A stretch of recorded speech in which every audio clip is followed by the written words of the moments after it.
Okay. So போன வாரத்துக்கு முந்தின வாரம் போன வாரமும் ஃபர்ஸ்ட் சர்வீஸில் அதை பேசினேன். அதுக்கு முந்தின வாரம் செகண்ட் சர்வீஸில் பேசினேன். அதனுடைய தொடர்ச்சியாக நான் பேச போகிறேன் என்று சொல்லி உங்களோடு கூட நான் சொல்லியிருந்தேன். ஸோ ஆகையினாலே இந்த நாளிலே உங்களோடு கூட நான் பேச போகிறேன். இந்த நாளிலே நான் அடுத்த கட்டமாக, முதலாவது நம்ம போன வாரத்துக்கு முந்தின வாரம் பார்த்தோம், ராஜாக்களும் ஆசாரியர்களும் நாம் எவ்விதமான அதிகாரத்தோடு நாம் ஜெபிக்க வேண்டும். நம்மளை கர்த்தர் எவ்விதமாக ராஜாக்களா மாற்றி இருக்கிறாரு, நம்மளை எவ்விதமாக ஆசாரியர்களா மாற்றி இருக்கிறாரு. அதற்கு முன் உதாரணமாக ஆண்டவராகிய இயேசு கிறிஸ்துவை வைத்து அவருடைய மாதிரியின்படி நாம் ஜெபிக்க வேண்டும் என்பதை நாம் கற்றுக்கொண்டோம். அந்த செய்தி லைவ்லையும் இருக்கும். அந்த செய்தி இன்னும் நம்மளுடைய தனியாக மெசேஜா இன்னும் யூடியூப்ல வரல, அது இந்த வர வாரங்களில் வரும். சரிங்களா? ஸோ ஆகையினாலே தொடர்ந்து அந்த மெசேஜையும் நீங்க கண்டிப்பா கேட்கணும். இன்னைக்கு நம்ம அதனுடைய தொடர்ச்சியாக ஜெபம் அப்படின்றதனுடைய அடிப்படையில் அடுத்து நாம் பார்க்க போகிறது ஜெபத்திற்கு பதில் கிடைக்க அடிப்படையான காரியங்கள், பேசிக் கண்டிஷன்ஸ் ஃபார் ஆன்சர்ட் பிரேயர்ஸ். நம்மளுடைய ஜெபத்திற்கு பதில் வர வேண்டும் என்று சொன்னால் அடிப்படையாய் நாம் செய்ய வேண்டியதான ஒரு சில காரியங்கள் இருக்கிறது. அதை குறித்து உங்களோடு கூட நான் பேச போகிறேன். அநேக வசனங்கள் இருக்கிறது, எடுக்க வேண்டாம், நான் ஸ்லைடில் வச்சிருக்கிறேன். நீங்கள் டக்கு டக்குன்னு நோட் பண்ணிக்கோங்க. அந்த ரெஃபரன்ஸை மாத்திரம் நம்ம வாசிக்க போகிறோம். முதல் வசனம் வாசிக்கலாம். சங்கீதம் 91:5 வாசிங்க எல்லாரும். அவன் என்னை நோக்கி கூப்பிடுவான், நான் அவனுக்கு மறு உத்தரவு அருளி செய்வேன். கர்த்தருடைய வார்த்தை நமக்கு ரொம்ப தெளிவாகவே இருக்குது. நம்மளுடைய ஜபங்கள் ஒரு நாளும் பதில் அளிக்கப்படாமல் போவது இல்லை. ஏனென்றால் நாம் ஆராதிக்கிறதான தேவன் ஜபத்திற்கு பதில் தருகிறவர். ஸோ நமக்கு ஃபர்ஸ்ட் ஆஃப் ஆல் நம்ம ஜபம் அப்படின்னு வந்தாலே இப்போ ஒன்றும் இல்லை, சின்ன வயசுல என்கிட்ட ஜபம் அப்படின்னாலே, சின்ன வயசுல இப்போ எனக்கு மாறிடுச்சு, ஆனால் சின்ன பிள்ளைங்கிட்ட கொஞ்சம் எடுத்துக்கோங்களேன். ஜபம்னாலே என்ன, நமக்கு போரான ஒரு விஷயம். ஏன்னா அந்த பிள்ளைங்களுக்கு அதை என்ன பண்ண முடியாது, ரிலேட் பண்ண முடியாது, தொடர்பு படுத்தி கொண்டு பார்க்க முடியாது. இப்போ நமக்கு இருக்கிறதான அந்த ஜபத்தில், நம்ம ஜபத்தில் ஏதாவது ஒரு காரியம் தேவன் செய்யணுன்ற அந்த எண்ணத்தோட தான் நம்ம என்ன பண்றோம், ஜெபம் பண்ணுவோம். ஆனா பிள்ளைங்களுக்கு அது இருக்குமா? இருக்காது. அப்ப பிள்ளைங்க என்ன பண்ண மாட்டாங்க, ஜபத்துல உட்கார மாட்டாங்க. ஆனா நம்ம தான் என்ன பண்றோம், அவங்கள கட்டாயப்படுத்தி அவங்கள உட்கார வைக்கிறோம். ஏன்னா ஒரு ஒழுக்கத்துக்குள்ள அவங்க வரணும், தேவனை நோக்கி பார்க்கறத அவங்க பழகணும்னு சொல்லி நம்ம அதை செய்யறோம். நல்லது. ஆனா ஜெபம் ஒரு குறிப்பிட்ட காலகட்டத்தில் நம்ம வரும்போது ஜெபத்தினுடைய அத்தியாவசியத்தை நம்ம என்ன பண்றோங்க, நம்ம அறிந்து கொள்றோம். ஜெபம் ரொம்ப முக்கியமானது. ஜெபம் இல்லாம என்னால எதுவுமே செய்ய முடியாது அப்படின்ற ஒரு நிலைக்கு வந்ததுக்கு அப்புறம் நம்மளுடைய ஜெபத்துல ஒரு எதிர்பார்ப்பு இருக்கிறது. கரெக்டுங்களா? நம்ம எல்லாருமே ஜெபிக்கும் ஒரு எதிர்பார்ப்போட ஜெபம் பண்றோம். என்ன எதிர்பார்ப்பு?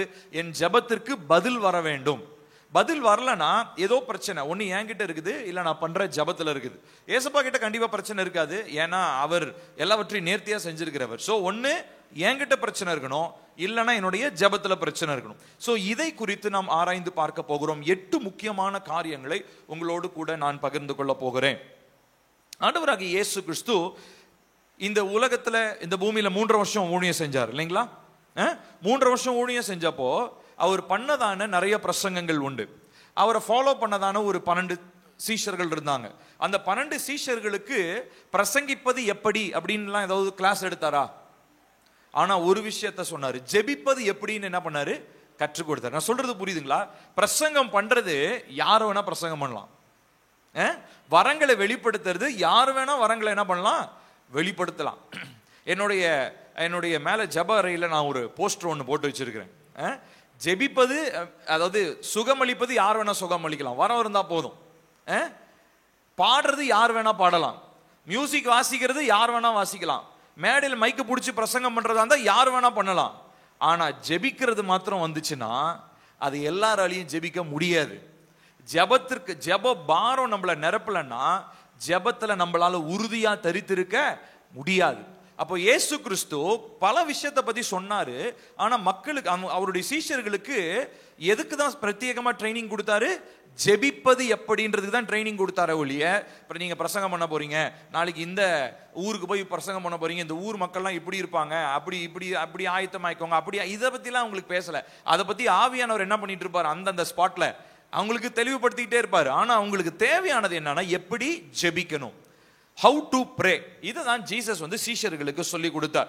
சோ ஆண்டவராகிய இயேசு கிறிஸ்துவை பின்பற்றுகிற சீஷர்களாகிய நம்ம ஒவ்வொருத்தரும் அவருடைய ராஜ்யத்துக்குள்ள வரும் பொழுது முதலாவது நம்ம எதை நம்ம அறிந்து கொள்ளணும், ஜெபிப்பது எப்படி, சரியான பதில் கிடைக்கிற விதத்துல ஜெபிப்பது எப்படி. அதுதான் நம்மளுடைய கான்சென்ட்ரேஷன். இன்னைக்கு நம்ம அதை தான் ஃபோக்கஸ் பண்ண போறோம். நான் கொஞ்ச நேரத்தில் நான் முடிச்சிருவேன், ஆனாலும் நல்ல கவனத்தோடு நீங்க கேளுங்க. நிறைய வசனங்கள் இருக்கிறது, ஆனா சுருக்கமாக தான் நான் சொல்ல போறேன். ஆகையினாலே முழு கவனத்தோடு கேட்கணும். ஸோ நம்ம ஜெபிக்கிறோம், ஆனா ஜெபிக்கும் போது பதில் எப்படி பெற்றுக்கொள்வது? ஸோ அநேக காரியங்கள் இருக்கிறது. முதலாவது நாம் செய்ய வேண்டியது, நாம் ஒரு பயபக்தியோடு கூட கர்த்தருடைய சமூகத்திலே சேர வேண்டும். Come with a reverent submission. reverent அப்படின்னா reverence அப்படின்னா அர்த்தம் பயபக்தி. வாசிப்போம் அடுத்த ஸ்லைடு, எபிரேயர் 5:7 வாசிங்க. அவர் மாம்சத்தில் இருந்த நாட்களில் தம்மை மரணத்தினின்று ரட்சிக்க வல்லமையுள்ளவரை நோக்கி பலத்த சத்தத்தோடும் கண்ணீரோடும் விண்ணப்பம் பண்ணி வேண்டுதல் செய்து தமக்கு உண்டான பயபக்தி நிமித்தம் கேட்கப்பட்டு. நல்லா கவனிக்கிறோம். ஏற்கனவே இந்த வசனத்தை போன வாரமும் படிச்சோம், ஞாபகம் இருக்கா? சோ அது எதுக்காக இந்த வசனத்தை படிச்சோம்னா, இயேசு கிறிஸ்து எப்படி ஜெபிப்பதற்கு ஒரு மாதிரியா இருக்கிறார், ஒரு மாடல் மாதிரி இருந்து ஜெபிக்கிறது எப்படின்னு சொன்னாரு. ஆனா அதுக்கு அடுத்தது பாத்தீங்கன்னா, ஏசப்பா பண்ண ஜெபத்துக்கு ஏன் பதில் வந்துச்சு அப்படின்னா, அவர் எப்படி வந்தாருங்களாம் கர்த்தருடைய சமூகத்துல. கடைசி பாகத்துல நாம் வாசிக்கிறோம், தமக்கு உண்டான பயபக்தியின் நிமித்தம் கேட்கப்பட்டு. சோ ஜீசஸ் அவர் கடவுள் தான், ஆனா பிதாவின் இடத்துல வரும்போது அவருக்கு என்ன தேவைப்பட்டுச்சுங்க? பயபக்தி தேவைப்பட்டுச்சு. அவரு நினைச்சிருந்தா என்ன பண்ணிருக்கலாம், கேஷுவலா, அவரு குமாரன் இல்லையா, அவரும் தெய்வீக சுபாவம் உள்ளவர் தான். அவரு நார்மலா போயிட்டு பிதாவே எப்படி இருக்கிறீங்க, ஹாய் அப்படின்னு ஃப்ரெண்டு மாதிரிலாம் பேசலாம். ஆனா அவர் இங்க இருக்கும்போது, இந்த பூமியில அவர் மனுஷனா இருக்கும்போது அவருடைய ஜெபம் எப்படி இருந்ததுங்களா? ஒரு பயபக்தி இருந்தது. சோ நல்லா ஒண்ணு புரிஞ்சுக்கோங்க, பயபக்தி இல்லாம நம்முடைய ஜெபங்களுக்கு பதில் வரவே முடியாது. அப்போ நம்ம ஒரு காரியத்தை நாம் புரிந்து கொள்ள வேண்டும். பயபக்தினா என்னது? நம்ம நிறைய பேர் பயபக்தியை பயத்தோட நம்ம மிக்ஸ் பண்ணிக்குவோம். அப்படியே நடுங்கிக்கிட்டு, அப்படி பயந்துகிட்டு வர்றது, ஐயோ கர்த்தர் என்னை அடிச்சிருவாரு, நொறுக்கிடுவாரு, அந்த பயபக்தி. பயபக்தினா என்னன்னா, அவர் மொத்தம் அவருடைய தன்மை முழுதும் பரிசுத்தம் உள்ளவர். ஆகையினால என்கிட்ட எந்த குறையும் இல்லாம நான் என்ன பண்ணணும், அவர்கிட்ட வரணும். ஸோ நான் ஜெபத்துக்கு வரும்போது ஃபர்ஸ்ட் ஆஃப் ஆல் எனக்கு என்ன ஞாபகம் வரணும்னா, என் கிட்ட குறைவு, என் கிட்ட பாவமோ அவருக்கு பிடிக்காத ஒரு காரியம் இருந்துச்சுன்னா அதனால என்னுடைய பயபக்தி என்ன ஆயிடும், தடைப்பட்டுரும். பயபக்தி இல்லாம நான் அவர் சமூகத்துக்கு போனானா என் ஜெபத்துக்கு என்ன வராது, பதில் வராது. நான் சொல்றது புரியுதுங்களா? ஸோ அப்போ ஜெபத்திற்கு அப்படின்னு ஃபர்ஸ்ட் முதல் கண்டிஷன், முதல் விஷயம் என்ன அப்படின்னா, எனக்குள்ள தேவன் மேல இருக்கிறதான அந்த பரிசுத்தம், தேவனுடைய அந்த பரிசுத்தத்தை தடை பண்ற காரியம் என்ன, அதுதான் என்னுடைய பயபக்தி என்ன பண்ணும், குறைக்கும். அது மாம்ச பலவீனமா இருக்கலாம், பாவமா இருக்கலாம், அடிமைத்தனமாக இருக்கலாம், தேவனுடைய வார்த்தைக்கு கீழ்ப்படியாத ஒரு காரியமா இருக்கலாம். அது என்னுடைய வாழ்க்கையில ஜெபத்திற்கு பதில் வர முடியாதபடி தடையை ஏற்படுத்தும். நான் சொல்றது புரியுதுங்களா? சோ முதலாவது நாம் புரிந்து கொள்ள வேண்டியது பயபக்தி. இந்த பயம்ன்றது மனுஷர் பயம் அல்ல, பரிசுத்தத்தோடு கர்த்தரை சேரணும். பாவம் வச்சுக்கிட்டு, அடிமைத்தனங்களை வச்சுட்டு அவர் சமூகத்துல போக முடியாதுன்ற ஒரு உணர்வு. அடுத்த ஸ்லைட் போங்கப்பா. அடுத்த வசனத்துல வாசிக்கலாமா? மத்தேயு 26:39 வாசிங்க.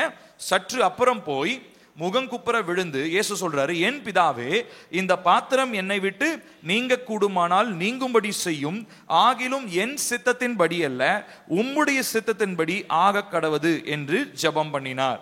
நல்லா கவனிக்கணும், இயேசு கிறிஸ்து பண்ணதான ஜெபத்துல ரொம்ப முக்கியமான ஜெபம் இது. ஏன்னா இங்க he struggling with both the ends.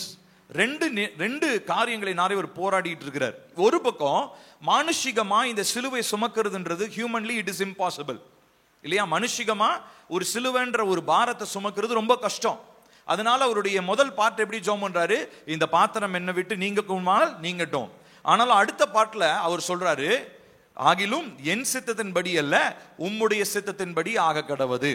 So இந்த ரெவரன்ஸ், அந்த பயபக்தி அப்படின்றது எதை குறிக்கிறது அப்படின்னு சொன்னா, பிதாவினுடைய சித்தத்திற்கு கீழ்ப்படிந்து ஜெபிக்கிற ஜெபங்களாக இருக்கிறது. இந்த ரெவரன்ஸ் அப்படின்றது it is renouncing your own will and embracing the will of God. உங்களுடைய சொந்த உங்களுடைய விருப்பத்தை ஓரம் தள்ளி வச்சுட்டு கர்த்தருடைய விருப்பத்தை புரிந்து கொள்றது தான் பயபக்தி. நான் சொல்றது புரியுதா? நான் தெளிவா சொல்றேன். பயபக்தினா என்னன்னா, என்னுடைய சித்தத்தை ஓரங்கட்டி வச்சுட்டு பிதாவினுடைய சித்தத்தை நானு நிறைவேற்றணும்ன்ற ஒரு மனசு உண்டாகுது பாத்தீங்களா, அது பேர் தான் என்னது, பயபக்தி. புரியுதுங்களா? அடுத்த ஒரு வசனம் வாசிப்போம். மத்தேயு 6:9-10 வாசிங்களா. நீங்கள் ஜெபம் பண்ண வேண்டிய விதமாவது, பரமண்டலங்களில் இருக்கிற எங்கள் பிதாவே, உம்முடைய நாமம் பரிசுத்தப்படுவதாக, உம்முடைய ராஜ்யம் வருவதாக, உம்முடைய சித்தம் பரமண்டலத்திலே செய்யப்படுகிறது போல பூமியிலேயும் செய்யப்படுவதாக. அப்படின்னா என்ன அர்த்தம்? ஏன் சித்தமோ உங்க சித்தமோ ஒரே நேர்கோட்டில் இல்லைன்னா ஏன் சித்தத்தை என்ன பண்ணிடுங்க, அழிச்சு போட்டுருங்க, உடைச்சு போட்டுருங்க. உங்க சித்தம் ஓவர் ரைட் பண்ணட்டும், மேற்கொள்ளட்டும், உங்க சித்தம் நடக்கட்டும். நான் சொல்றது புரியுதா? நான் சொல்றது புரியுதா இல்லைங்களா? நம்மளுடைய ஜெபத்துல ரெண்டு விஷயம் இருக்குதுங்க. ஒன்னு தேவனுடைய சித்தம்னு ஒன்னு இருக்கு, இன்னொன்னு நம்ம சித்தம்னு ஒன்னு இருக்கு. ஒரு ஜெபம் பண்ணும்போது நம்ம ஒரு பதிலை எதிர்பார்த்து தானே ஜெபம் பண்ணுவோம், ஆமா தானே? உதாரணத்திற்கு ரொம்ப காமனான ஒரு எக்ஸாம்பிள் சொல்லணும்னா, ஒரு திருமணத்திற்காக ஆயத்தமாகிற ஒரு மகன் வச்சுக்கலாம், மணமகன் இல்லை, ஒரு பையன், வாலிப பையன். அவன் மனசுல ஒரு பொண்ணை விரும்புறான்னு வச்சுக்கோ. ஜெபிக்கும் போது அவர் எப்படி ஜெபம் பண்ணுவார்னா, அவர் சொல்லுவாரு, வெளியில என்ன சொல்லுவாரு, என் சித்தத்தின்படி அல்ல உம் சித்தத்தின்படி ஆகட்டும். ஆனாலும் அந்த ஒரு பொண்ணை நான் யோசிச்சிருக்கேன், அந்த பொண்ணு கொஞ்சம் அழகா இருக்கிறா, நான் நினைச்ச என்னுடைய அந்த லிஸ்டுக்கு ரொம்ப கரெக்டா இருக்கிற மாதிரி இருக்குது, அவ வந்தாள்னா கொஞ்சம் நல்லா இருக்கும். நான் சொல்றது புரியுதுங்களா? சோ அப்போ தேவ சித்தத்துல என்ன நடக்குதுன்னா, நம்ம எக்ஸ்ட்ரா ஒரு மசாலா தூள்லாம் போட்டு, பெப்பர் சால்ட் எல்லாம் போட்டு நம்ம சித்தத்தை அப்படியே அழகுபடுத்தி தேவனுடைய சித்தத்தை விட இன்னும் ரொம்ப மேன்மையா இருக்கிறதாக நினைத்து கொண்டு நம்ம என்ன பண்றோம், இந்த ஜெபத்தை நம்ம செய்யறோம். ஆனா இந்த பயபக்தி அப்படின்னும் போது ஒரு காரியத்தை நீங்க புரிஞ்சுக்கணும். ஏன் சித்தமோ தேவன் எனக்கு வச்சிருக்கிற சித்தமோ எப்படி இருக்கணும், நேர்கோட்டில் இருக்கணும். ஒருவேளை கொஞ்சம் பிசிறுச்சுன்னா ஏன் சித்தத்தை என்ன பண்ணுங்க, ஓரந்தள்ளிடுங்க, வேண்டாம், அது ஒதுக்கிடுங்க. டைரக்டா உங்க சித்தம் என் வாழ்க்கையில நடக்கட்டும் அப்படின்னு சொல்லி. சோ இந்த நாட்களில் என்ன நடக்குதுன்னா, நம்மளுடைய ஜபங்கள்ல பதில் வர முடியாம இருக்கிறதுக்கு காரணம் என்னன்னா, there is a conflict between two wills. இரண்டு சித்தங்களுக்கு நடுவுல ஒரு முரண்பாடு, ஒரு கருத்து வேறுபாடு நடந்துகிட்டே இருக்குது. அதனாலதான் ஜபத்துக்கு பதில் வரல. நான் திரும்ப சொல்றேன், நம்ம சித்தத்துக்கும் தேவ சித்தத்திற்கும் முரண்பாடு இருந்துச்சுன்னா ஜபத்திற்கு பதில் வராது. நம்ம எதிர்பார்க்கிற பதில் வராது, கண்டிப்பா வராது. ஜபத்துக்கு பதில் வர்றது வேற, ஆனா நம்ம எதிர்பார்க்கிற பதில் வராது. ஏன்னா நம்ம எந்த சித்தத்தின் படி ஜெபம் பண்றோம், நம்ம சித்தத்தின் படி நம்ம ஜெபம் பண்றோம். சோ அப்போ ஒண்ணு நல்லா தெளிவா புரிஞ்சுக்கோங்க, பயபக்தி அப்படின்னும் போது ஆண்டவராகிய இயேசு கிறிஸ்து நமக்கு சிறந்த உதாரணமா கெத்செமனே தோட்டத்துல நமக்கு செஞ்ச ஜெபம் தான் நமக்கு பயபக்தியினுடைய ஒரு மாதிரி ஜெபம். அப்படின்னா என்ன, அவர் என்ன ஜெபம் பண்ணாரு, என்னுடைய சித்தம் இந்த சிலுவையெல்லாம் சுமக்காம டைரக்டா எப்படியாவது இந்த மக்களுக்கு மீட்பு வாங்கி கொடுத்துடணும்ட்டு. ஆனா உங்க சித்தம் என்ன, நான் பாடுபட்டு வேதனையெல்லாம் சகிச்சு ரத்தம் சிந்தி சிலுவையில மரிக்கணும்ன்றதும் உங்க சித்தம். அப்ப ஜெபிக்கும் போது அவர் என்ன சொல்றாரு, இதெல்லாம் இருக்குது, ஆனாலும் உங்க சித்தம் நடக்கட்டும். ஆனா நம்ம இந்த ஜபத்தை தலைகீழா பண்ணியிருப்போம், உங்க சித்தம் நடக்கட்டும், ஆனாலும் எனக்கு கொஞ்சம் வலி வேதனையா இருக்கும். அவன் அடிக்குமா பண்ணி, அவன் வேற தலையில முள்ளு வச்சு முள்கிரீடம் வைப்பான்னு சொல்றீங்க, காரி துப்புவான்னு சொல்றீங்க, இதெல்லாம் நான் பொறுத்துக்கிறது ரொம்ப கஷ்டம்தான். உங்க சித்தம் நடக்கட்டும், ஆனாலும் நான் அவனை திருப்பி அடிக்கிறதுக்கு கொஞ்சம் பலனை தாங்க. இந்த மாதிரி நம்மளா என்ன பண்ணிருப்போம், நம்ம அப்படிதான் ஜெபம் பண்ணிருப்போம். ஆனா பாருங்க, ஜீசஸ் என்ன பண்றாரு, ஃபர்ஸ்ட் அவர் சித்தத்தை சொல்றாரு. நம்ம சித்தத்தை ஆண்டவருக்கு வெளிப்படுத்தல தப்பு கிடையாது, நல்லா புரிஞ்சுக்கோங்க. உங்களுடைய விருப்பத்தை கர்த்தருக்கு தெரியப்படுத்துறது தப்பு இருக்கா? இல்ல. ஆனா பயபக்தினா என்ன அர்த்தம், உங்க சித்தத்தை தெரியப்படுத்தினாலும் கர்த்தருடைய சித்தத்தை அதுக்கு மேலோங்கி இருக்கும்படி நம்ம அனுமதிக்கிறோம். பாத்தீங்களா, தேவனிடத்துல அனுமதிக்கிறோம் இல்லைங்களா, இதுதான் பயபக்தி. அடுத்த வசனம் வாசிங்க, எபேசியர் 4:22-24 வாசிக்கலாம், சேர்ந்து வாசிங்க. அந்தபடி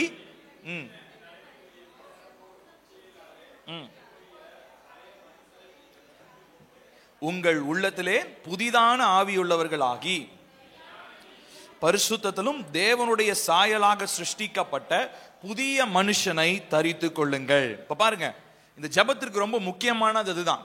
உங்களுடைய பழைய மனுஷனை களைந்து விட்டால்தான் புதிய மனுஷன் ஜெபத்துக்கு ஆயத்தமாவாரு. ஓல்டு செல்ஃப், உங்களுடைய பழைய மனுஷனை வச்சுக்கிட்டு நீங்க ஜெபத்திற்கு பதிலை எதிர்பார்க்க முடியாது, உங்க ஜெபத்திற்கு பதில் வராது. அப்ப ஜெபத்திற்கு பதில் வரணும்னா என்னுடைய பழைய மனுஷனை என்ன பண்ணணும், களைந்து போட வேண்டும். மை ஓல்டு மேன், என்னுடைய பழைய மனுஷன் என்ன அர்த்தம், ஏசப்பாவுடைய ரட்சிப்புக்கு முன்னாடி இருந்ததான அந்த மாம்ச விருப்பத்தின்படி, கண்கள் போன போக்கில், நம்மளுடைய சுய விருப்பத்தின்படி, நம்மளுடைய அறிவின்படி, சொந்தக்காரன் நமக்கு சொன்ன ஆலோசனையின்படி செய்கிற இந்த காரியங்கள் எல்லாவற்றையும் ஒதுக்கி விட்டு களைந்து விட்டு புதிதான ஆவி உள்ளவங்களா மாறி தேவனுடைய சாயலாக சிருஷ்டிக்கப்பட்ட புதிய மனுஷனை நாம் தரித்து கொள்ள வேண்டியது அவசியமாக இருக்கிறது. நான் இந்த மெசேஜ் ரெடி பண்ணும்போது எனக்கு ஒரு யோசனை வந்துச்சு. இப்போ என் சித்தம் நான் ஒருவேளை நம்ம ஜெபம் பண்றோம்னு வச்சுக்கோங்களேன். நீங்க கேட்குற உங்க சித்தம் எல்லாவற்றையும் கர்த்தர் உங்களுக்கு கொடுத்துருந்தாருன்னா உலகம் எப்படி இருந்திருக்கும் யோசிச்சு பாருங்க. ஒரு உதாரணத்திற்கு, நீங்க கேட்கறதெல்லாம் உங்களுக்கு ஆண்டவர் கொடுத்துட்டாரு. உலகமே அப்படியே என்ன சொல்றது, அப்படியே ஒரு ரணகலமா இருக்கும். அது என்ன, அது எப்படி ஒரு குழப்பமான ஒரு நிலையில இருக்கும். நம்ம கேட்கறது எல்லாமே நம்ம விருப்பத்தின்படி, நான் சொல்றது நல்லா கவனிக்கணும், வசனத்தின்படி கேட்கறது வேற. நம்ம விருப்பத்தின்படி நம்ம கேட்கறது எல்லாவற்றையும் ஆண்டவர் கொடுத்துட்டாருன்னா கொஞ்சம் நீங்க உங்களுடைய நீங்க கடந்து வந்த பாதை இல்ல நீங்க இருந்துட்டு இருக்கிற உலகத்தை கொஞ்சம் பார்த்தீங்கன்னா தலை சுத்தி போயிடும், ஒண்ணுமே புரியாது. ஏன், நம்ம இஷ்டத்துக்கு நமக்கு என்னென்னலாம் அந்த நேரத்துக்கு தோணுதோ அதெல்லாம் ஜபமா அடிச்சு விடுறது. ஆண்டவர் எல்லாத்துக்கும் ஓகே ஓகே எஸ் எஸ் நம்ம கம்ப்யூட்டர்ல பட்டன் கிளிக் பண்ற மாதிரி அவர் கிளிக் பண்ணிட்டே இருந்திருந்தாருன்னு வச்சுக்கோங்களேன், அவ்வளவுதான். இன்னைக்கு நம்ம யாருமே இப்ப இருக்கக்கூடிய உலகம் இந்த நிலையிலே இருந்திருக்காது. ஆனா நிறைய நேரங்களில நம்மளுடைய ஜபங்களில தேவ சித்தத்தை நம்ம அறியாம நம்ம ஜெபிக்கிறனாலதான் நம்மளுடைய ஜபங்களுக்கு பதில் வருவதில்லை என்பதை நாம் புரிந்து கொள்ள வேண்டும். அப்போ ஆண்டவராகிய இயேசு கிறிஸ்து ஒரு சிறந்த உதாரணமாக இருக்கிறார். எதற்காக? பயபக்தியோடு ஜெபிப்பதற்காக. சோ அடுத்ததா இன்னொரு முக்கியமான ஒரு காரியம். இப்போ தேவ சித்தம் போது இதுல ஒரு முக்கியமான ஒரு பிரச்சனை இருக்குது. தேவ சித்தம்னு ஒண்ணு நிறைய பேருக்கு நிறைய குழப்பம் வரும். சரி, இப்போ நான் ஒரு எக்ஸாம்பிள் உங்களுக்கு சொல்றேன். ஒரு தாயார் ஒருத்தங்க தங்களுடைய மகன் ரொம்ப வியாதியா மரணப்படுக்கையில் இருக்கிறார், சரிங்களா? அவருக்காக ஜெபம் பண்ண சொல்லி சொன்னாங்களாம் ஒரு அம்மா. ஒரு ஊழியக்காரர் ஒருத்தர் போனார் ஜெபிக்கிறதுக்காக, மருத்துவமனையில் ரொம்ப சீரியஸான ஒரு கண்டிஷன்ல இருக்கிறார். உடனே இந்த ஊழியக்காரர் போன உடனே முதல் வார்த்தையா சொல்றாரு அந்த அம்மாவை பார்த்து. அந்த அம்மா சொல்றாங்க, ஐயா வந்து ஜெபம் பண்ணுங்க என் மகனுக்காக. உடனே இந்த ஊழியக்காரர் முதல் வார்த்தையை சொல்றாரு, உங்களுடைய மகனை கர்த்தருடைய சித்தத்துக்கு ஒப்பு கொடுத்தீங்களா? இந்த அம்மாவுக்கு தூக்கி வாரி போட்டுச்சு. என்னது ஒப்பு கொடுக்கறதா? இந்த வார்த்தையை கேட்ட உடனே நமக்கு என்ன கருக்குன்னு என்ன ஆகும்? ஐயோ போச்சு, சாக போறான் போல.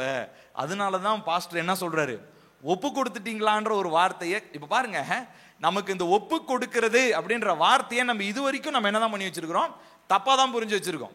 ஒப்பு கொடுக்கறதுனா அந்த ஆபிரகாமு ஈசாக்க வந்து பலி கொடுக்கறதுக்கு போய் பலிபீடத்துல வச்சார் பாத்தீங்களா, அந்த நினைப்பு தான் நமக்கு வருது எப்ப பார்த்தாலும். ஒப்பு கொடுக்கறதுனா ஓ சாகடிச்சிருவார் போல ஆண்டவர், ஆண்டவர் சோலி முடிக்கிறாரு, அதனால நம்ம இந்த ஊழியக்காரனை அனுப்பி நம்ம கிட்ட ஒரு மைண்ட் ப்ரிப்பேர் பண்றாருன்ற மாதிரி இந்த அம்மா நினைச்சிட்டு ஷாக் ஆயிட்டான். என்னது ஒப்பு கொடுக்கறதா? அப்புறம் ஊழியக்காரர் சொன்னாரா, ஏமா ஒப்பு கொடுக்கறதுன்னு என்ன நினைச்சீங்க?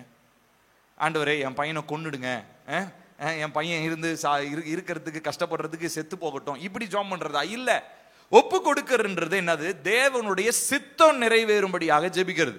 சரி, இப்போ தேவ சித்தத்துக்காக ஜெபம் பண்றதுல ஒரு பிரச்சனை இருக்குதுங்க. நீ உங்களுக்குலாம் இந்த பிரச்சனை இருக்கதான் வந்துச்சான்னு தெரியல, கண்டிப்பா வந்திருக்கும், ஆனா வராத மாதிரியே எல்லாரும் காமிச்சிக்குவோம். என்னன்னா, தேவனுடைய சித்தம்னு சொல்லி நமக்கு பிடிக்காத ஒண்ணு வந்துருச்சுன்னா என்ன பண்றது? பொதுவா நான் சொன்னேன் இல்லைங்களா, அதாவது இப்ப இந்த திருமணத்திற்காகலாம் ஜெபம் பண்றவங்க கிட்ட எல்லாம் போய் சொன்னீங்கன்னா அவங்களுக்கு யோசனை இதுதான், எனக்கு பிடிக்காத ஒரு பொண்ணை ஆண்டவர் கொண்டு தேவ சித்தம் ஜெபம் பண்ணி எனக்கு பிடிக்காத எனக்கு செட் ஆகாத ஒரு பிள்ளைய தேவன் கொண்டு வந்துட்டாருன்னா என்ன பண்றது? பாருங்களேன், தேவனை பற்றி நம்ம எந்த அளவுக்கு தவறான ஒரு கண்ணோட்டம் வச்சிருக்கிறோமோ அந்த அளவுக்கு தான் தேவ சித்தம் நமக்கு புரியும். நான் சொல்றது புரியுதுங்களா? சோ தேவ சித்தத்தை நீங்க புரிஞ்சுக்கணும்னா அதுல 3 அடிப்படையான காரியங்கள் இருக்குதுங்க. முதலாவது என்னென்ன வேணும்னா எழுதிக்கோங்க, நான் ஸ்லைட்ல போடல. முதலாவது, நீங்கள் உங்களை நேசிப்பதை காட்டிலும் உங்கள் தேவன் உங்களை அதிகமாக நேசிக்கிறார். முதலாவது தேவ சித்தத்தை நீங்க புரிஞ்சுக்கிறதுல ஃபர்ஸ்ட் கண்டிஷன் அதுதான். நீங்க உங்களை நீங்க எவ்வளவு நேசிக்க, இப்ப என் வாழ்க்கை எப்படி இருக்கணும் அப்படி இருக்கணும் யோசிக்கிறீங்களா? நீங்க உங்களை பத்தி உங்களை நேசிக்கிறத காட்டிலும் உங்கள் தேவன் உங்களை அதிகமாக நேசிக்கிறார். God loves you more than you love yourself. முதல் விஷயம். ரெண்டாவதா, நீங்க உங்களை பத்தி அறிந்து கொள்றதை விட அதிகமா தேவன் உங்களை பற்றி அறிந்து வைத்திருக்கிறார். முதலாவது, உங்களை விட நீங்க உங்களை நேசிக்கிறத விட உங்களை அதிகமா நேசிக்கிறாரு. ரெண்டாவதா, உங்களுக்கு உங்களை பத்தி ஒரு விஷயம் தெரியும்ல, அதை விட டீப்பான விஷயங்கள் தேவனுக்கு உங்களை பத்தி தெரியும். ரெண்டாவது. அடுத்து மூணாவதா, உங்களுக்கு தி பெஸ்ட் சிறந்ததை மாத்திரம் தான் தேவன் கொடுப்பார். ஹல்லேலூயா. தேவ சித்தத்துல இந்த 3 விஷயம் இருக்குதுங்க. மறந்துடாதீங்க. நல்லா உங்க மண்டைக்குள்ள ஏத்திக்கோங்க. உங்க பிள்ளைங்களுக்கு, உங்க குடும்பத்துல எல்லாருக்கும் இதை டீச் பண்ணுங்க. தேவ சித்தம்னா 3 விஷயம். 1, நான் என்ன நேசிக்கிறத காட்டிலும் என் தேவன் என்னை அதிகமாய் நேசிக்கிறார். 2வதா, நான் என்னை அறிந்திருக்கிறதை காட்டிலும் என் தேவன் என்னை ஆழமாக என்னை அறிந்திருக்கிறார். 3வதா, எனக்கு எது சிறந்ததோ அதை மாத்திரம்தான் என் தேவன் எனக்கு தருவார். இதுல நமக்கு சந்தேகமே இருக்கக்கூடாது. இந்த சந்தேகம் வந்துச்சுன்னா நம்மளுடைய ஜெபத்திற்கு தேவ சித்தத்தை சொல்லி நம்மளால ஜெபிக்க முடியாது. சோ ஃபர்ஸ்ட் சொல்றேன், God loves you more than you love yourself. ரெண்டாவதா, God understands you better than you understand yourself. மூணாவதா, God wants only the best for you.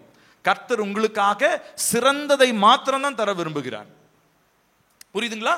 So அப்போ இது உங்களுக்கு புரிஞ்சிச்சுன்னா தேவ சித்தத்துக்காக ஜெபம் பண்றது ஈஸியா கஷ்டமா? இது புரியலனா தான் நீங்க என்னன்னு ஜெபம் பண்ணுவீங்க. ஜெபம் பண்ணுவீங்க, ஆனாலும் பாஸ்டர் சொன்னாருன்றதுக்காக ஜெபம் பண்ணுவீங்க. இல்ல சர்ச்சில் யூத் மீட்டிங்ல சொன்னாங்கன்றதுக்காக, இல்ல சண்டே கிளாஸ்ல சொன்னாங்க, இல்ல மெசேஜ்ல சொன்னாங்க. தேவ சித்தம் செய்யலன்னா நம்ம செத்து போயிடுவோன்ற பயத்துல நிறைய பேர் தேவ சித்தம் செய்யறாங்க. தேவ சித்தம் செய்யலன்னா ஆண்டவர் நம்மள அடிச்சு நொறுக்கிடுவாரு, அதனால செய்வோம். இப்படியா? இல்ல. தேவ சித்தத்தை நம்ம ஏன் செய்யறோம்? நம்ம we should be rational. நம்ம புரிந்து செய்கிற மனுஷங்களா இருக்கணும். சும்மா புரியாம ஏதோ கண்ணை கட்டி காட்டில் விட்ட மாதிரி தேவ சித்தமா ஐயோ செஞ்சிருவோம் இல்லைன்னா கர்த்தர் நம்ம மேல கோபம் ஆயிடுவார், இந்த பயமோ அது கிடையாது. சோ இந்த பயபக்தின்றது என்னதுங்க? கர்த்தருடைய சித்தத்தை புரிந்து கொள்றது. கர்த்தருடைய சித்தத்தை புரிந்து கொள்ளணும்னா இந்த 3 விஷயத்தை நீங்க தெளிவுபடுத்திட்டீங்கன்னா ஆண்டவருடைய சித்தத்துக்காக ஜெபம் பண்றது ஈஸியா கஷ்டமா? ரொம்ப ரொம்ப ஈஸி. சரிங்களா? முதலாவது, தேவன் நீங்கள் உங்களை நேசிப்பதை விட ரொம்ப அதிகமாக உங்களை நேசிக்கிறாரு. நீங்க உங்களை புரிந்து கொண்டிருக்கிறத விட தேவன் உங்களை அதிகமாக ஆழமாக அறிந்திருக்கிறார். மூன்றாவதா, கர்த்தர் உங்களுக்கு சிறந்ததை மாத்திரம் தான் தருவார். ஹல்லேலூயா. அப்ப எந்த ஒரு சந்தேகமும் இல்லாம அவருடைய சித்தத்திற்காக நாம் ஜெபிக்க வேண்டியது அவசியமாக இருக்கிறது. பாருங்க, ஒரு அழகான ஒரு வசனம் இருக்குது. எபேசியர் 3வது அதிகாரம், அடுத்த ஸ்லைட் போங்கப்பா, 21 சேர்ந்து வாசிக்கலாம்.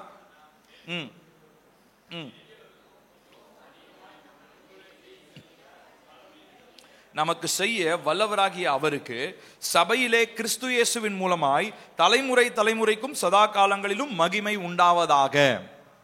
ஆமென். இப்ப பாருங்க, தேவனுடைய ஒரு தன்மையை பத்தி சொல்றாரு பவுல்.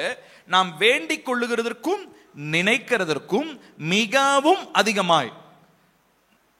அதாவதுங்க, நம்ம ஹியூமன் மைண்ட், நம்ம மைண்ட் இருக்கு இல்லையா, மூளையில இப்போ பில்லி அப்படின்னா பில்லிக்குன்னு ஒரு பெஸ்ட்டை நான் என்ன பண்ணி வச்சிருப்பேன்? பில்லி யோசிச்சு வச்சிருப்பார். கரெக்டா? இப்ப பில்லிக்குன்னு இருக்கிற அந்த சிறந்ததை விட சிறந்ததை கர்த்தர் என்ன பண்ணி வச்சிருக்கிறாரு? உருவாக்கி. நான் சொல்றது புரியுதுங்களா? அதாவது ஹியூமன் லெவல்ல மனிதனுடைய மூளையினுடைய அளவுக்கு சிறந்ததுன்னு ஒரு விஷயத்தை நம்ம திட்டமிடுவோம் பாத்தீங்களா? அதை விடன்னு சொல்ல முடியாது, அதோட கம்பேர் பண்ண முடியாத அளவுக்கு தான் தேவனுடைய சிறந்ததுன்றது இருக்கும். நான் சொல்றது புரியுதா? அப்போ தேவன் எனக்கு சிறந்ததை தருவார் அப்படின்றதனுடைய நம்பிக்கை என்ன அர்த்தம்? நான் எனக்கு சிறந்ததுன்னு நினைக்கிறத தேவன் எனக்கு தருகிற சிறந்ததோட என்ன பண்ண முடியாது? ஒப்பிட்டு கூட பார்க்க முடியாது. ஏணி வச்சா கூட என்ன சொல்லுவாங்க இல்லைங்களா? ஏணி வச்சா கூட எட்டாதுன்னு சொல்லுவாங்க இல்லைங்களா? சோ அதுதான். அப்போ கர்த்தர் என் வாழ்க்கையில அவருடைய சித்தத்தின்படி என்ன செய்ய விரும்புகிறாரோ அது என்னால என்ன பண்ண முடியாதுங்களா? என்னால வேண்டிக் கொள்ளவும் முடியாது, நினைக்கவும் முடியாது. ஏன்னா நான் தேவ சித்தத்துக்கு விட்டு கொடுக்கறதுனால எனக்கு அவர் சிறந்ததை மாத்திரம் தருவார் என்கிற நிச்சயம் இருக்கிறதுனால நான் நினைக்கிறதுக்கும் வேண்டுவதற்கும் அதிகமாக எனக்கு பதில் தருகிற தேவனாக இருக்கிறார். ஹல்லேலூயா. அப்ப ஜீசஸ் நமக்கு ஒரு சிறந்த உதாரணமா போன மெசேஜ்ல பார்த்தோம். இப்போ நம்ம பார்க்கிறது பயபக்தி நிமித்தம் அவர் ஜெபம் கேட்கப்பட்டது. பயபக்தின்னு என்ன அர்த்தம்னு சொன்னேங்க? தேவ சித்தத்திற்காக ஜெபிக்கிறதுன்னு சொன்னேன். தேவ சித்தம் என்னன்னு சொன்னேன்? 3 அடிப்படையான காரியங்களை உங்களுக்கு சொன்னேன். இதை ஞாபகத்தில் வைத்துக் கொள்ளுங்கள். அடுத்து ரெண்டாவதா, முதலாவது என்ன சொன்னேன்? பயபக்தி நிமித்தம் நாம் வரணும். ரெண்டாவதா, விசுவாசத்தோடு நாம் வரணும். அடுத்த ஸ்லைட் போங்க. எபிரேயர் 11:6 வாசிக்கலாம். விசுவாசம் இல்லாமல்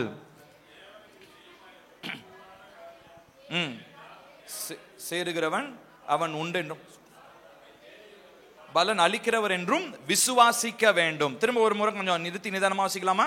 விசுவாசம் இல்லாமல் தேவனுக்கு பிரியமாயிருப்பது கூடாத காரியம். ஏனென்றால் தேவனிடத்தில் சேருகிறவன் அவர் உண்டென்றும் அவர் தம்மை தேடுகிறவர்களுக்கு பலன் அளிக்கிறவர் என்றும் விசுவாசிக்க வேண்டும். வாங்க, 2 காரியத்தை கர்த்தர் விசுவாசிக்க சொல்றாரு. விசுவாசம்னா ஆண்டவர் இருக்கிறார், ஓகேப்பா, இயேசுவை நம்புறீங்களா? எல்லாரும் நம்புறோமே. இயேசு விசுவாசிக்கிறனே. ஆனா இதை காட்டிலும் 2 காரியத்தை முக்கியமா சொல்றாரு. முதலாவது அவர் என்ன சொல்றாருங்க? தம்மை தேடுகிறவர்களுக்கு அவர் பலன் அளிக்கிறார். அடுத்ததா தேவன் உண்டு. தேவனிடத்தில் சேருகிறவன் அவர் உண்டென்றும். தேவன் இருக்கிறாரா? இருக்கிறாரு. அடுத்ததா அந்த ஃபர்ஸ்ட் விஷயத்தை நம்புறது ஈஸி எல்லாருக்கும். ஆனா 2வது விஷயத்தை நம்புறது தான் கஷ்டம். என்ன விஷயம்? அவரை தேடுகிறவர்களுக்கு பலன் அளிக்கிறாருன்னு நம்புறது தான் கஷ்டம். நான் சொல்றது புரியுதுங்களா உங்களுக்கு? ஃபர்ஸ்ட் விஷயத்தை கேட்டீங்கன்னா எல்லாரும் ஆமா சாமி மண்டையாட்டுவாங்க. ஆனா 2வது விஷயத்துல கேட்டா இல்லைங்க கொஞ்சம் டவுட்ஃபுல்லா தான் இருக்குது ஆண்டவர். ஏன்னா நான் கேட்ட கேள்விக்கெல்லாம் இன்னும் என்ன பண்ணல, அவரு பதில் கொடுக்கல. ஒரு சில பிரேயர்ஸ் எல்லாம் இன்னும் ஜபங்கள்லாம் இன்னும் பதில் வராமலே இருக்குது. அதனால அவர் ஜபத்துக்கு பதில் தருவாரா தரலையான்ற ஒரு சந்தேகம் எனக்குள்ள இருந்துகிட்டே இருக்குதுங்க. அப்படின்னா உங்க ஜபத்துக்கு பதில் வராது. நான் திரும்ப சொல்றேன், சந்தேகம், கர்த்தர் உங்க ஜபத்துக்கு பதில் தருவாரா மாட்டாரான்ற சந்தேகம் இருந்தாலே உங்க ஜபத்திற்கு பதில் வருவதற்கு வாய்ப்பே இல்லை. இப்ப இந்த விசுவாசிக்க வேண்டும்னு போட்டிருக்கு இல்லைங்களா? இந்த விசுவாசம் ஏதோ புதுசா என்ன சொல்றதுங்க, புதுசா நம்ம ஒரு எங்கேயோ போய் கத்துக்கிட்டு வர்ற ஒரு காரியமோ அந்த மாதிரிலாம் கிடையாது. இந்த விசுவாசம் சிம்பிள் ஃபெய்த். இது சிம்பிள் எளிமையான ஒரு விசுவாசம். அதுக்கு ஒரு எக்ஸாம்பிள் சொல்லணும்னா ஒரு சின்ன குழந்தை எடுத்துக்கலாம். சின்ன குழந்தை இப்போ உயரமான ஒரு 3 அடி உயரத்துல குழந்தை நிக்குதுன்னு வச்சுக்கோங்களேன். அந்த குழந்தைய பார்த்து தம்பி வாப்பா அப்படின்னு சொல்லி அவங்க அப்பா கை இப்படி நீட்டினாருன்னா அந்த குழந்தை யோசிக்குமா? யோசிக்கவே யோசிக்காது.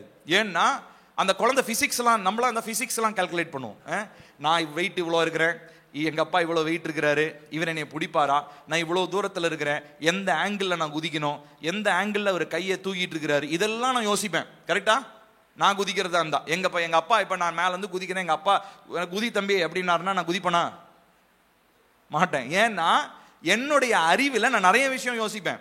என் வெயிட் அதிகம், அவரால் பிடிக்க முடியாது, அவர் கை உடஞ்சிரும், ஏதாவது ஒன்று நான் யோசிச்சுட்டு இருப்பேன். ஆனா குழந்தை, சரிங்களா, குழந்தை, அந்த குழந்தை குதிக்க சொன்னா அது எதையுமே என்ன பண்ணதுங்க, யோசிக்காது. எப்படி குதிப்பா அப்படின்னா நம்புற மனுஷனா இருந்தா என்ன பண்ணணும், டக்குன்னு அம்மாவோ அப்பாவோ பாட்டி தாத்தா யாரா இருந்தாலும் சரி, ஒருவேளை தாத்தா சிக்கான பர்சனா கூட இருப்பாரு, அதை பத்திலாம் அந்த குழந்தைக்கு தெரியாது. தாத்தா குதிக்க சொன்னாரு, நான் குதிச்சிட்டேன், அவ்வளவுதான். பிடிக்க வேண்டியது உங்க வேலை. அதே மாதிரி தாத்தா கீழே போட்டாருன்னா நம்ம குழந்தைய திட்ட மாட்டோம். யாரை தான் திட்டோம்? தாத்தாவை தான் திட்டோம். உங்களால தான் முடியல, அப்புறம் எது குழந்தைய குதிக்க சொல்றீங்க? இப்ப பாருங்க, அந்த குழந்தை, ஏன்னா குழந்தைகிட்ட இருக்கிற அதுதான் விசுவாசம், எளிமையான விசுவாசம். சோ இந்த விசுவாசம்ன்றது ஒரு டாக்டரினோ ஒரு தியாலஜியோ கிடையாது. நிறைய பேர் இந்த விசுவாசத்தை காம்ப்ளிகேட் பண்ணிடுவோம். கால்குலேஷன் பண்ணி வர்றது பேர் விசுவாசம் கிடையாது. உங்க மனசுல மனக்கணக்கு போட்டு இது நடக்கும் அது நடக்கும் அப்படி ஆகும் இப்படி ஆகும் இப்படின்னு யோசிச்சுட்டு செய்யறது பேரு விசுவாசம் கிடையாது. எளிமையாக உங்க இருதயத்துல வர்ற ஒரு நம்பகத்தன்மை இருக்கு பாத்தீங்களா, அது பேர் தான் நான் சொல்றோம் விசுவாசம் சொல்றோம். அந்த விசுவாசத்துல 2 காரியம் இருக்கிறது, வேணும்னா நீங்க எழுதிக்கோங்க. முதலாவது, தேவன் ஒரு நபர், trusting in God as a person. அவர் ஒரு நபரை போல அவரை நம்பணும். அவர் ஏதோ ஒரு காத்து, ஒரு ஆமானுஷம், ஏதோ ஒரு ஆவி, ஒரு பூதம் இப்படிலாம் இல்ல. அவர் ஒரு நபர், he is a person. முதலாவது, ஏன்னா ஒரு நபரா இருந்தாதான் நபரோட என்ன பண்ணணும்னு நினைப்போம், நம்ம உறவு கொள்ளணும்னு நினைப்போம். ஆமா தானே? நபர் மேலதான் நம்மள ஒரு நம்பிக்கை வைக்க முடியும். திடீர்னு போய் ஒரு ஆவி மேல நம்பிக்கை வைக்க முடியாது. சோ தேவன் யாரு? ஒரு நபர். 2வதா, அவருடைய சுபாவத்தை புரிந்து கொள்றது, confidence in his character.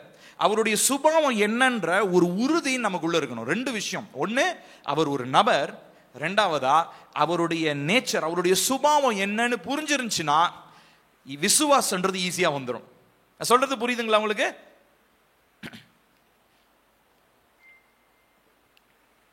So முதலாவது, தேவனை ஒரு நபராக நம்ம பார்க்கணும். 2வதா, அவருடைய சுபாவத்தை நம்ம நம்பணும், அது மேல ஒரு கான்ஃபிடன்ஸ் வேணும். கர்த்தருடைய சுபாவம் இதுதான். நான் சொன்னேன் இல்லைங்களா, போன டாபிக்ல சொன்னோம், கர்த்தர் சிறந்ததை தான் எனக்கு தருவார்.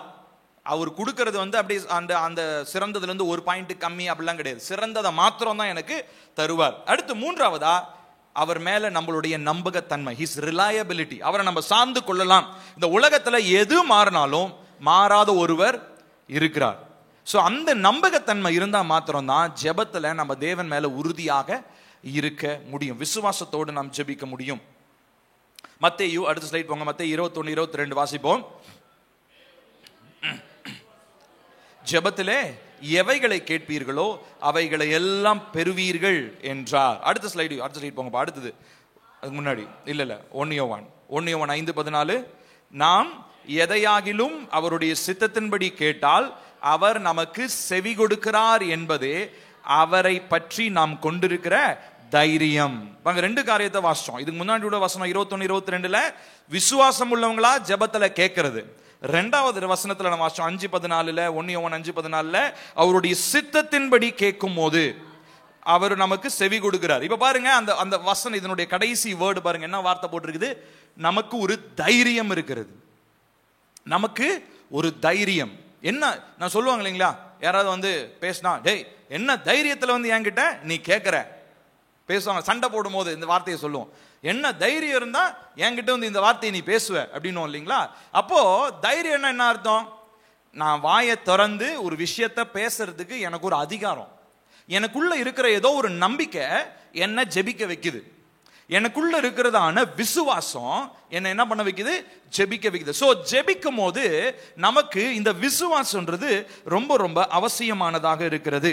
அப்ப அவருடைய சுபாவத்தின் மேல், அவர் யார் என்பதை புரிந்து கொண்டு, அவருடைய நம்பகத்தன்மையை புரிந்து கொண்டு, அவர் நம்முடைய ஜெபத்திற்கு பதில் தருவார் என்கிறதான விசுவாசம் இருந்தா மாத்திரம்தான் நம்முடைய ஜெபத்திற்கு பதில் வர முடியும். ஹல்லேலூயா. சரி, இப்ப இந்த விசுவாசத்தை எப்படிங்க வர்த்திக்க செய்வது? இப்ப குழந்தை மாதிரி விசுவாசம், குழந்தைய பத்தி சொன்னேன். இப்ப குழந்தை மாதிரி விசுவாசத்தை எப்படி பெற்றுக்கொள்வது? அதுக்கு ஒரு வசனம் இருக்குது, ரோமர் 10:17. ரொம்ப தெரிஞ்ச வசனம், எல்லாருக்கும் ஈஸியான ஒரு வசனம். வாசிக்கலாமா? ஆதலால் விசுவாசம் கேள்வியினாலே வரும், கேள்வி தேவனுடைய வசனத்தினாலே வரும். இப்போ உங்ககிட்ட நான் ஒரு கேள்வி, ஒரு இன்டர்வியூ எடுக்கிறேன்னு வச்சுக்குவோம்.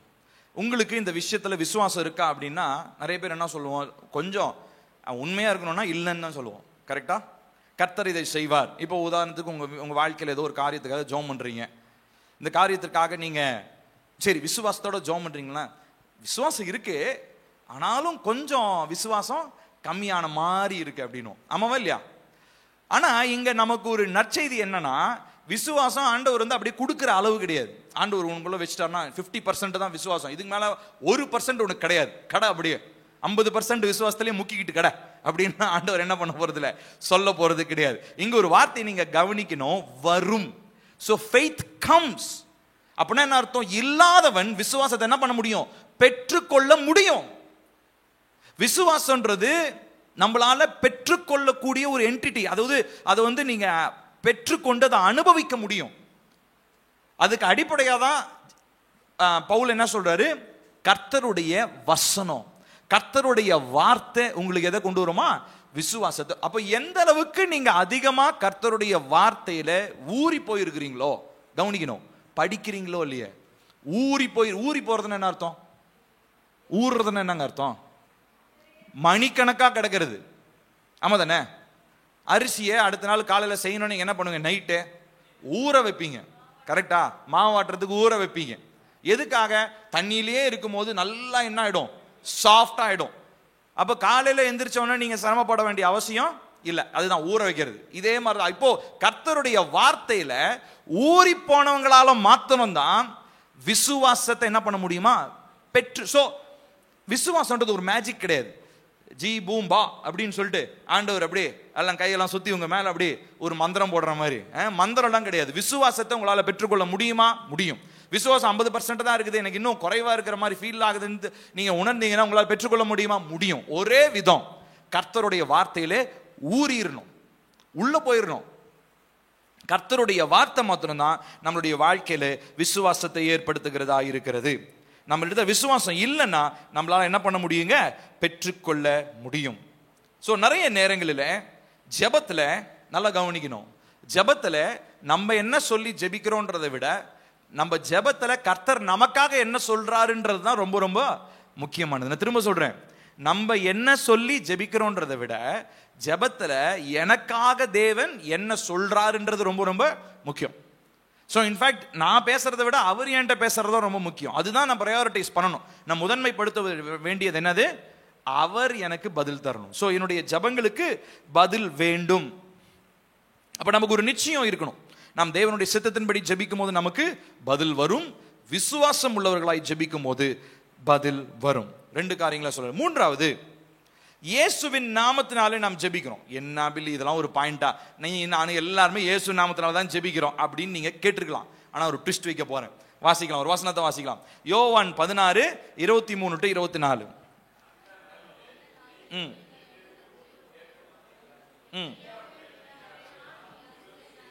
நீங்கள் என் நாமத்தினாலே கேட்டுக்கொள்கிறது எதுவோ அதை அவர் உங்களுக்கு தருவார். அடுத்தது, இதுவரைக்கும் நீங்கள் என் நாமத்தினாலே ஒன்றும் கேட்கவில்லை, கேளுங்கள், அப்பொழுது உங்கள் சந்தோஷம் நிறைவாயிருக்கும்படி பெற்றுக்கொள்வீர்கள். போதும். இப்ப இங்க ஜீசஸ் சொல்றாரு, என் நாமத்தினாலே பிதாவினிடத்தில் நீங்கள் கேட்டுக்கொள்வது எதுவோ அதை அவர் உங்களுக்கு தருவார். நம்ம எல்லாருடைய ஜெபத்திலுமே ஜீசஸ் என்ற இயேசுன்ற நாமத்தை பயன்படுத்துறோம். நான் இல்லைன்னா சொல்லல. ஆனா இதுல ஒரு ட்ரிக் இருக்கு. அந்த ட்ரிக்கை நான் உங்களுக்கு கற்றுக் கொடுக்குறேன். இயேசுவின் நாமத்தினால நீங்க ஜெபம் பண்ணலாம். ஆனா அதுல ஒரு யுக்தி ஒன்று இருக்குது. அதை நம்ம கற்றுக்கொள்ள போகிறோம். 3 காரியங்களை பற்றி நான் உங்களுக்கு சொல்ல போறேன். ஸோ இயேசுவின் நாமத்தினாலே நம்ம ஜெபிக்கும் போது நம்ம என்ன பண்றோம் அப்படின்னா, நம்ம சார்பில் இயேசு எனக்காக என்ன செஞ்சாருன்றத நினைப்பூட்டி நம்ம என்ன பண்றோம், ஜெபிக்கிறோம். இயேசுவின் நாமத்தினால ஜெபிக்கும் போது நம்ம என்ன பண்றோம்னா, what Jesus did on our behalf, எனக்காக இயேசு என்ன செஞ்சாருன்ற அந்த எண்ணம் தான் இயேசுவின் நாமத்தினாலே ஜெபிக்கிறது. நான் புரியுதுங்களா நான் சொல்றது? இப்போ நான் ஒரு ஜெபம்லாம் பண்ணிட்டு கடைசி என்ன சொல்லுவேன், இயேசுவின் நாமத்தினாலே கேட்கிறோம் எங்கள் நல்ல பிதாவே, ஆமென். இப்படி ஜெபம் பண்றோமா? இப்போ இந்த இயேசுவின் நாமம் நான் சொல்றேன் இல்லையா, இந்த இயேசுவின் நாமத்தை நான் பயன்படுத்தும் போது நான் பேசிக்கா ஒரு விஷயத்தை நான் நடைமுறைப்படுத்துறேன். என்னன்னா, எனக்காக என் சார்பில் பில்லியினுடைய சார்பா இயேசு என்னென்னலாம் செஞ்சாரோ, இப்போ உதாரணத்திற்கு எனக்கு வர வேண்டியதான மரண தண்டனையை அவர் ஏத்துக்கிட்டார், எனக்கு வர வேண்டியதான சாபத்தை பாவத்தை அவர் ஏத்துக்கிட்டார், எனக்கு வர வேண்டியதான நோய்களை அவர் ஏத்துக்கிட்டார். ஸோ பேசிக்கா என்னுடைய இடத்தை அவரு எடுத்துக்கிட்டார். நான் தான் சிலுவையில் மறிக்கணும் முறைப்படி பார்த்தா, ஆனா எனக்கு பதிலா அவர் மறிச்சிட்டார். ஸோ இயேசுவின் நாமத்தினாலே நீங்க ஜெபிக்கும் போது உங்களுடைய இடத்துல இப்ப யார் வந்துடுறா, ஜீசஸ் வந்துடுறார். நான் சொல்றது புரியுதா? இப்ப இந்த உதாரணத்துக்கு ஒரு பிரேயரை பண்றோம். இப்போ தம்பிக்காக ஜெபம் பண்றோம், அவனுடைய காலேஜுக்காக ஜெபம் பண்றோம். ஜெபம் பண்ணிட்டு இயேசுவின் நாமத்தினாலே கேட்கிறோம் பிதாவே அப்படின்னும் போது பில்லி ஜேம்ஸ்க்காக ஜெபம் பண்றாரு. ஆனா இந்த பிரேயரை நல்லா கவனிக்கணும். இந்த பிரேயரை நான் போய் டைரக்டா பிதா முன்னாடி ஜெபிக்கிறதுக்கு எனக்கு தகுதி இல்ல. அதுக்கு பதிலா எனக்கு பதிலா இப்ப யார் இந்த ஜெபத்தை செய்யறா, இயேசு இந்த ஜெபத்தை யாருக்கிட்ட சொல்றாரு, பிதா கிட்ட சொல்றாரு. நான் சொல்றது புரியுதுங்களா உங்களுக்கு? சோ இயேசுவின் நாமத்தை நீங்க பயன்படுத்தும் போது உங்க சார்பில் இயேசு இருக்கிறாருன்றதை நீங்க என்ன பண்ணக்கூடாது, மறந்துடக்கூடாது. அந்த ஒரு நினைப்பு நமக்குள்ள இருக்கணும். 1 பேதுரு 3:18 வாசிக்கலாம். ஏனெனில் கிறிஸ்துவும், சேர்ந்து வாசிப்போம், நம்மை தேவனிடத்தில் சேர்க்கும்படி அநீதி உள்ளவர்களுக்கு பதிலாக நீதி உள்ளவராய் பாவங்களின் நிமித்தம் ஒரு தரம் பாடுபட்டார், அவர் மாம்சத்திலே கொலையுண்டு ஆவியிலே உயிர்ப்பிக்கப்பட்டார். பாருங்க, அநீதி உள்ளவர்களுக்கு பதிலாக நீதி உள்ளவர்களாய் பாவங்களின் நிமித்தம் ஒரு தரம் பாடுபட்டார். சோ நம்ம எல்லாமே அநீதியானவங்க, அவர் யாரு, நீதியானவர். நமக்கு பதிலா அவர் என்ன பாடுபட்டதுனாலே இப்ப நம்ம ஜீசஸ் என்ற நேம சொல்லி இயேசுன்ற பேரை சொல்லி ஜெபிக்கிறதுக்கு நமக்கு ஒரு அதிகாரம் வந்திருக்குது. அடுத்த வசனம் பாருங்க, அடுத்த ஸ்லைட். எபேசியர் 2:13, முன்னே தூரமாயிருந்த நீங்கள் இப்பொழுது கிறிஸ்து இயேசுவுக்குள் கிறிஸ்துவின் இரத்தத்தினாலே சமீபமானீர்கள். எபேசியர் 2:13. நம்ம தேவனுக்கு பக்கத்துல நம்ம வந்திருக்கிறோம். போன வாரத்துக்கு முந்தின வார செய்தியில நான் உங்களோட பேசினேன். நம்ம எங்க உட்கார்ந்து இருக்கிறோம், மகா பரிசுத்த ஸ்தலத்துல ஏசப்பாக்கு பக்கத்துல சிங்காசனத்துல நம்ம என்ன பண்ணிருக்கிறோம், உட்கார்ந்து இருக்கிறோம். உன்னதங்களிலே அதிகாரம் நம்ம கொடுத்திருக்கிறார், நம்ம ராஜாக்களா கர்த்தர் மாற்றி இருக்கிறாருன்னு சொல்லி. இப்போ அடுத்தது நம்ம பார்க்கிறோம், அப்போ அவருடைய நாமத்தினாலே கேட்கும் போது எனக்கு பதிலா அவர் அந்த இடத்துல ஜெபத்தை அவர் ஏறெடுக்கிறாரு அப்படின்றத நாம் புரிந்து கொள்ள வேண்டும். அப்போ இரண்டாவது நாம் புரிந்து கொள்ள வேண்டியது, இயேசு கிறிஸ்துவின் நாமத்தினாலே நாம் ஜெபிக்கும் பொழுது நல்லா கவனிக்கணும். இயேசு கிறிஸ்துவின் நாமத்தினாலே ஜெபிக்கும் பொழுது நான் என்னுடைய நீதியின்படி அல்ல, கிறிஸ்துவின் நீதியின் நிமித்தமாய் என் ஜெபம் கேட்கப்படுகிறது. நான் சொல்றது புரியுதா? புரியலன்னு நினைக்கிறேன். புரியல உங்களுக்கு. நான் திரும்ப சொல்றேன். இப்போ நான் பில்லி, சரியா? பில்லி இப்போ ஏசப்பா கிட்ட ஒரு ஜெபம் பண்றான். உதாரணத்திற்கு இப்போ எனக்கு ஒரு கால் வலின்னு வச்சுக்கோ. கால் வலி இருக்கு ஏசப்பா, ரொம்ப வேதனையா இருக்கு, நடக்க முடியல, எனக்கு உதவி செய்யுங்க அப்படின்னு சொல்லி நான் ஜெபிக்கிறேன்னு வச்சுக்கோமே. இப்போ நல்லா கவனிக்கணும். என்னன்னா, பில்லி பாவம் செஞ்ச மனுஷன், பில்லி விழுந்து போன மனுஷன். ஃபர்ஸ்ட் பாயிண்ட் சொன்னேன், எனக்கு பதிலா இயேசு. இப்ப ரெண்டாவதா, எனக்காக இயேசு என்ன செஞ்சாரோ அதை சார்ந்துதான் நான் என்ன பண்றேன், ஜெபிக்கிறேன். சோ இப்போ நான் ஆண்டவர்கிட்ட போய், ஆண்டவரே எனக்கு கால் வலி இருக்கு ஆண்டவரே அப்படின்னு நான் ஜெபிக்கும் போது என்னுடைய நம்பிக்கை என்ன தெரியுமா? என் ஜெபத்தை கேட்கறதுக்கு எனக்கு தகுதி இல்லை, நீங்க என் ஜெபத்தை கேட்கறதுக்கு எனக்கு தகுதி இல்லை, பதில் கொடுக்கணும்னு அவசியம் கிடையாது. ஆனா இயேசு கிறிஸ்து எனக்காக மரித்ததினாலும் உயிர்த்தெழுந்ததினாலும் நான் அவரை விசுவாசிக்கிறதுனாலும் எனக்கு இந்த காரியத்துல நீங்க என்ன பண்ணணும், ஒரு பதில நீங்க தரணும் அப்படின்ற ஒரு நிலைப்பாட்டுக்குள்ள நம்ம வரோம். நான் சொல்றது புரியுதுங்களா? ஃபர்ஸ்ட் பாயிண்ட் சொன்னோம் என் சார்பில் அவருன்னு சொல்லி. இப்ப ரெண்டாவது, அவர் எனக்காக என்ன செஞ்சாரு, எனக்காக அவர் என்ன பண்ணாரு, எனக்காக. பொதுவா நமக்காகன்னு சொல்றதை விட தனிப்பட்ட முறையில் எனக்காகன்னு சொல்லி பாருங்க, நமக்கு ஒரு ஒரு ஒரு என்ன சொல்றது, ஒரு ஒரு ஒரு உறுதி இருக்கும். நமக்காக மரித்தார் அப்படின்றத விட எனக்காக ஸ்பெசிபிக்கா, உங்க பேர் ஒவ்வொருத்தர், இப்ப பில்லிக்காக மரித்தார். உலகத்துல ஒரு உதாரணம் சொல்றேன், இன்னும் தெளிவான ஒரு உதாரணம் சொல்றேன். உலகத்துல இருக்கிற எல்லாரும் பரிசுத்தவான்களா இருந்தும் பில்லி ஒருத்த மட்டும் பாவியா இருந்திருந்தாலும் ஏசப்பா எனக்காக மரிச்சிருப்பார். சொல்றது புரியுதுங்களா உங்களுக்கு? அப்போ தேவன் உங்களை எந்த அளவுக்கு நேசிக்கிறாருன்றது இதுல நீங்க புரிஞ்சுக்கலாம். உலகத்துல எல்லாரும் பரிசுத்தவானா இருந்தாலும், ஜேம்ஸ் ஒருத்தர் பாவியா இருந்தாலும் ஜேம்ஸ்க்காக ஏசப்பா என்ன பண்ணுவார், மரிப்பார். புரியுதுங்களா? இதுதான் அவர் நம்ம மேல வச்சிருக்கிற அன்பு. இவன் ஒருத்தனுக்காக நான் எதுக்குறா சாவணும், போங்கடா அப்படின்லாம் அவரு அப்படிலாம் சொல்ல மாட்டாரு. அதனாலதான் அவர் அழகான ஒரு ஊமையை சொன்னாரு. 100 ஆட்டுல ஒரு ஆடு தவறி போனாலும் அந்த ஒரு ஆட்டை என்ன பண்ணுவார், அவரு தேடி வருகிற தேவனாக இருக்கிறார். ஹல்லேலூயா.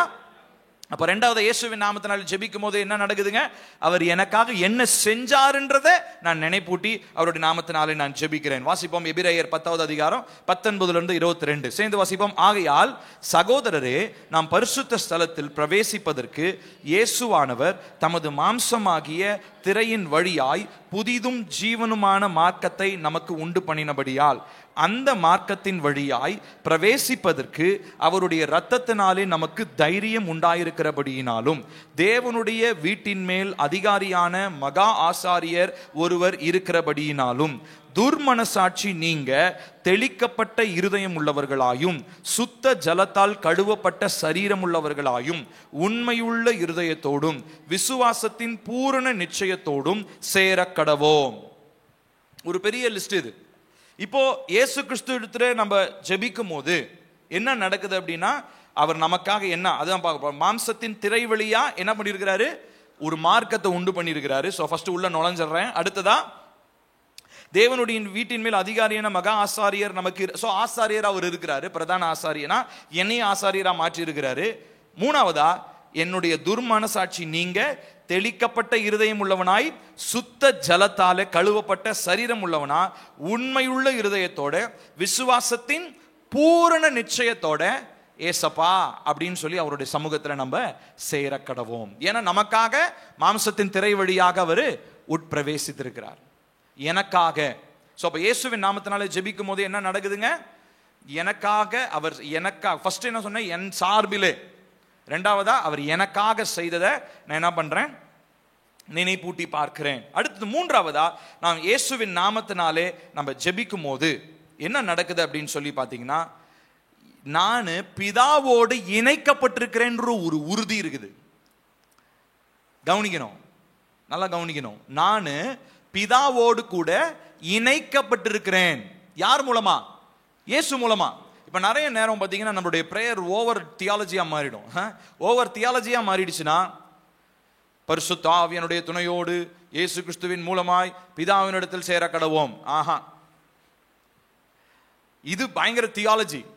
ஆனா ரொம்ப சிம்பிளா சொல்லணும்னா, நீங்க பிதாவின் இடத்துல டைரக்டாவே என்ன பண்ணலாம், இப்போ பேசலாம். என்னப்பா இப்படி சொல்லிட்டு, தேவதூஷணம் இல்ல, தேவதூஷணம் கிடையாது. ஏன்னா இயேசு கிறிஸ்து என்னுடைய இடத்தை அவர் எடுத்ததுனால இப்போ என்ன பிதா பாக்குறாருன்னா யார் மூலமா தான் என்ன பாக்குறாரு? இயேசு மூலமா தான் என்ன பாக்குறாரு. அப்ப நான் டைரக்டா பிதாவின் இடத்துல பேச முடியுமா முடியாதா? பேச முடியும். அப்போ ஏன் அது பேச முடியும்? ஏன்னா எனக்கும் பிதாவுக்கும் இருக்கிற உறவை என்ன பண்ணிட்டாரு ஜீசஸ்? ரெக்கன்சைல் பண்ணிட்டாரு, ஒப்புரவாக்கிட்டார். என்ன பண்ணிட்டாருங்க? ஒப்புரவாக்கிட்டார். வாசிப்போம் எபேசியர் 1, அடுத்த சைடு போங்க. எபேசியர் 1:3-6 சேர்ந்து வாசிப்போம். நம்முடைய கர்த்தராகிய இயேசு கிறிஸ்துவின் பிதாவாகிய தேவனுக்கு ஸ்தோத்திரம். அவர் கிறிஸ்துவுக்குள் உன்னதங்களிலே ஆவிக்குரிய சகல ஆசீர்வாதத்தினாலும் நம்மை ஆசீர்வதித்திருக்கிறார். தமக்கு முன்பாக நாம் அன்பில் பரிசுத்தம் உள்ளவர்களும் குற்றமில்லாதவர்களுமாய் இருப்பதற்கு அவர் உலக தோற்றத்துக்கு முன்னே கிறிஸ்துவுக்குள் நம்மை தெரிந்து கொண்டபடியே பிரியமானவருக்குள் தாம் நமக்கு தந்தருளின தம்முடைய கிருபையின் மகிமைக்கு புகழ்ச்சியாக தம்முடைய தயவுள்ள சித்தத்தின்படியே நம்மை இயேசு கிறிஸ்து மூலமாய் தமக்கு சுவிகார புத்திரர் ஆகும்படி முன் குறித்திருக்கிறார். கவனிக்கணும். இப்ப டைரக்டா நம்ம யாரோட பிள்ளைகளா மாறிட்டோம்? ஏசப்பாவுடைய பிள்ளைகளா, பிதாவுடைய பிள்ளைகளா? ஆமா, பிதாவுடைய பிள்ளைங்க. ஏசப்பா நமக்கு மூத்த சகோதரர். நம்ம யாருடைய பிள்ளைங்க? பிதாவுடைய. சோ அப்ப பேசிக்கா எங்க அப்பா கிட்ட நான் என்ன பண்ண முடியும்? நேரடியா போய் பேச முடியும். சோ இயேசுவின் நாமம் அப்படின்னு நீங்க சொல்லும் போது உங்களுக்கு இந்த நினைப்பு வரணும். நீங்க என்ன பண்ணப்பட்டிருக்கிறீங்க? பிதாவோடு இணைக்கப்பட்டிருக்கிறீங்க. ஹல்லேலூயா. சோ 3 காரியங்களை சொன்னேன். இயேசுவின் நாமம் சொல்லும்போது 3 விஷயம் நடக்குது. 1, உங்க சார்பிலே அவர் இருக்கிறார். அடுத்து 2வதா உங்களுக்கு வர வேண்டியதெல்லாம் அவர் ஏற்றுக்கொண்டார். 3வதா உங்களை பிதாவோடு கூட அவர் இணைச்சிருக்கிறார். அப்போ இயேசுவின் நாமத்தினால நீங்க ஜெபிக்கும் போது இந்த 3ஐயும் நினைப்புல வச்சுக்கணும். அப்போ ஃபைனலா ஆனா இந்த இது தெரியாம எத்தனை தாட்டி இயேசுவின் நாமத்துல ஜெபம் பண்ணியிருக்கோம்? இது விஷயமே தெரியாம இயேசுவின் நாமத்தினால கேட்கிறோம் பிதாவே. நமக்கெல்லாம் தெரிஞ்சது என்ன? பிதா பதில் தரணும்னா இயேசுவின் நாமத்தினால ஜெபம் பண்ணா போதும்ன்ற மாத்திரம் தான் நமக்கு தெரியும். ஆனா இயேசுவின் நாம அப்படின்னும் போது இவ்வளவு விஷயம் அதுல உள்ள அடங்கி இருக்குது. அப்போ இதை நம்ம புரிந்து கொண்டு நம்ம ஜெபிக்கும் போது கடைசி வசனம் பாருங்க, சுவிகார புத்திரர் ஆகும்படி முன் குறித்திருக்கிறார். ஆக்சுவலி அதனுடைய அழகான ஒரு ஆங்கில வார்த்தை அக்செப்டட், ஏற்றுக்கொள்ளப்பட்டிருக்கிறீர்கள். முன் குறிக்கிறது அப்படின்ற வார்த்தை ரொம்ப பயங்கர தியாலஜி மாதிரி இருக்கு. ஆனா அக்செப்ட்ன்ற வார்த்தை வந்து பாத்தீங்கன்னா ரொம்ப சிம்பிளான ஒரு எளிமையான ஒரு வார்த்தை, ஆனா ரொம்ப ஆழமான வார்த்தை. அப்படின்னா என்ன அர்த்தம்? நீங்க ரொம்ப புறம்பா இருந்தீங்க, but now you have been accepted. வெளியே இருந்தீங்க, ஆனா ஆண்டவர் உங்களை இப்ப என்ன பண்ணிட்டாரு? அக்செப்ட் பண்ணிட்டார். வாப்பா அப்படின்னு சொல்லி என்ன மார்போடு என்னை அணைத்து கொண்டார். ஹல்லேலூயா. தேவன் ஒரு நாளும் தன்னுடைய பிள்ளைகளை நிராகரிக்கிற தேவன் அல்ல. ஃபர்ஸ்ட் நீங்க அதை புரிஞ்சுக்கணும். தேவன் ஒரு நாளும் தன்னுடைய பிள்ளைகளை என்ன பண்ண போறது இல்ல, நிராகரிக்க போவது இல்லை. ஒரு வசனத்தை வாசிக்கலாம். ரோமர் 8:32 வாசிப்போம். தம்முடைய சொந்த குமாரன் என்றும்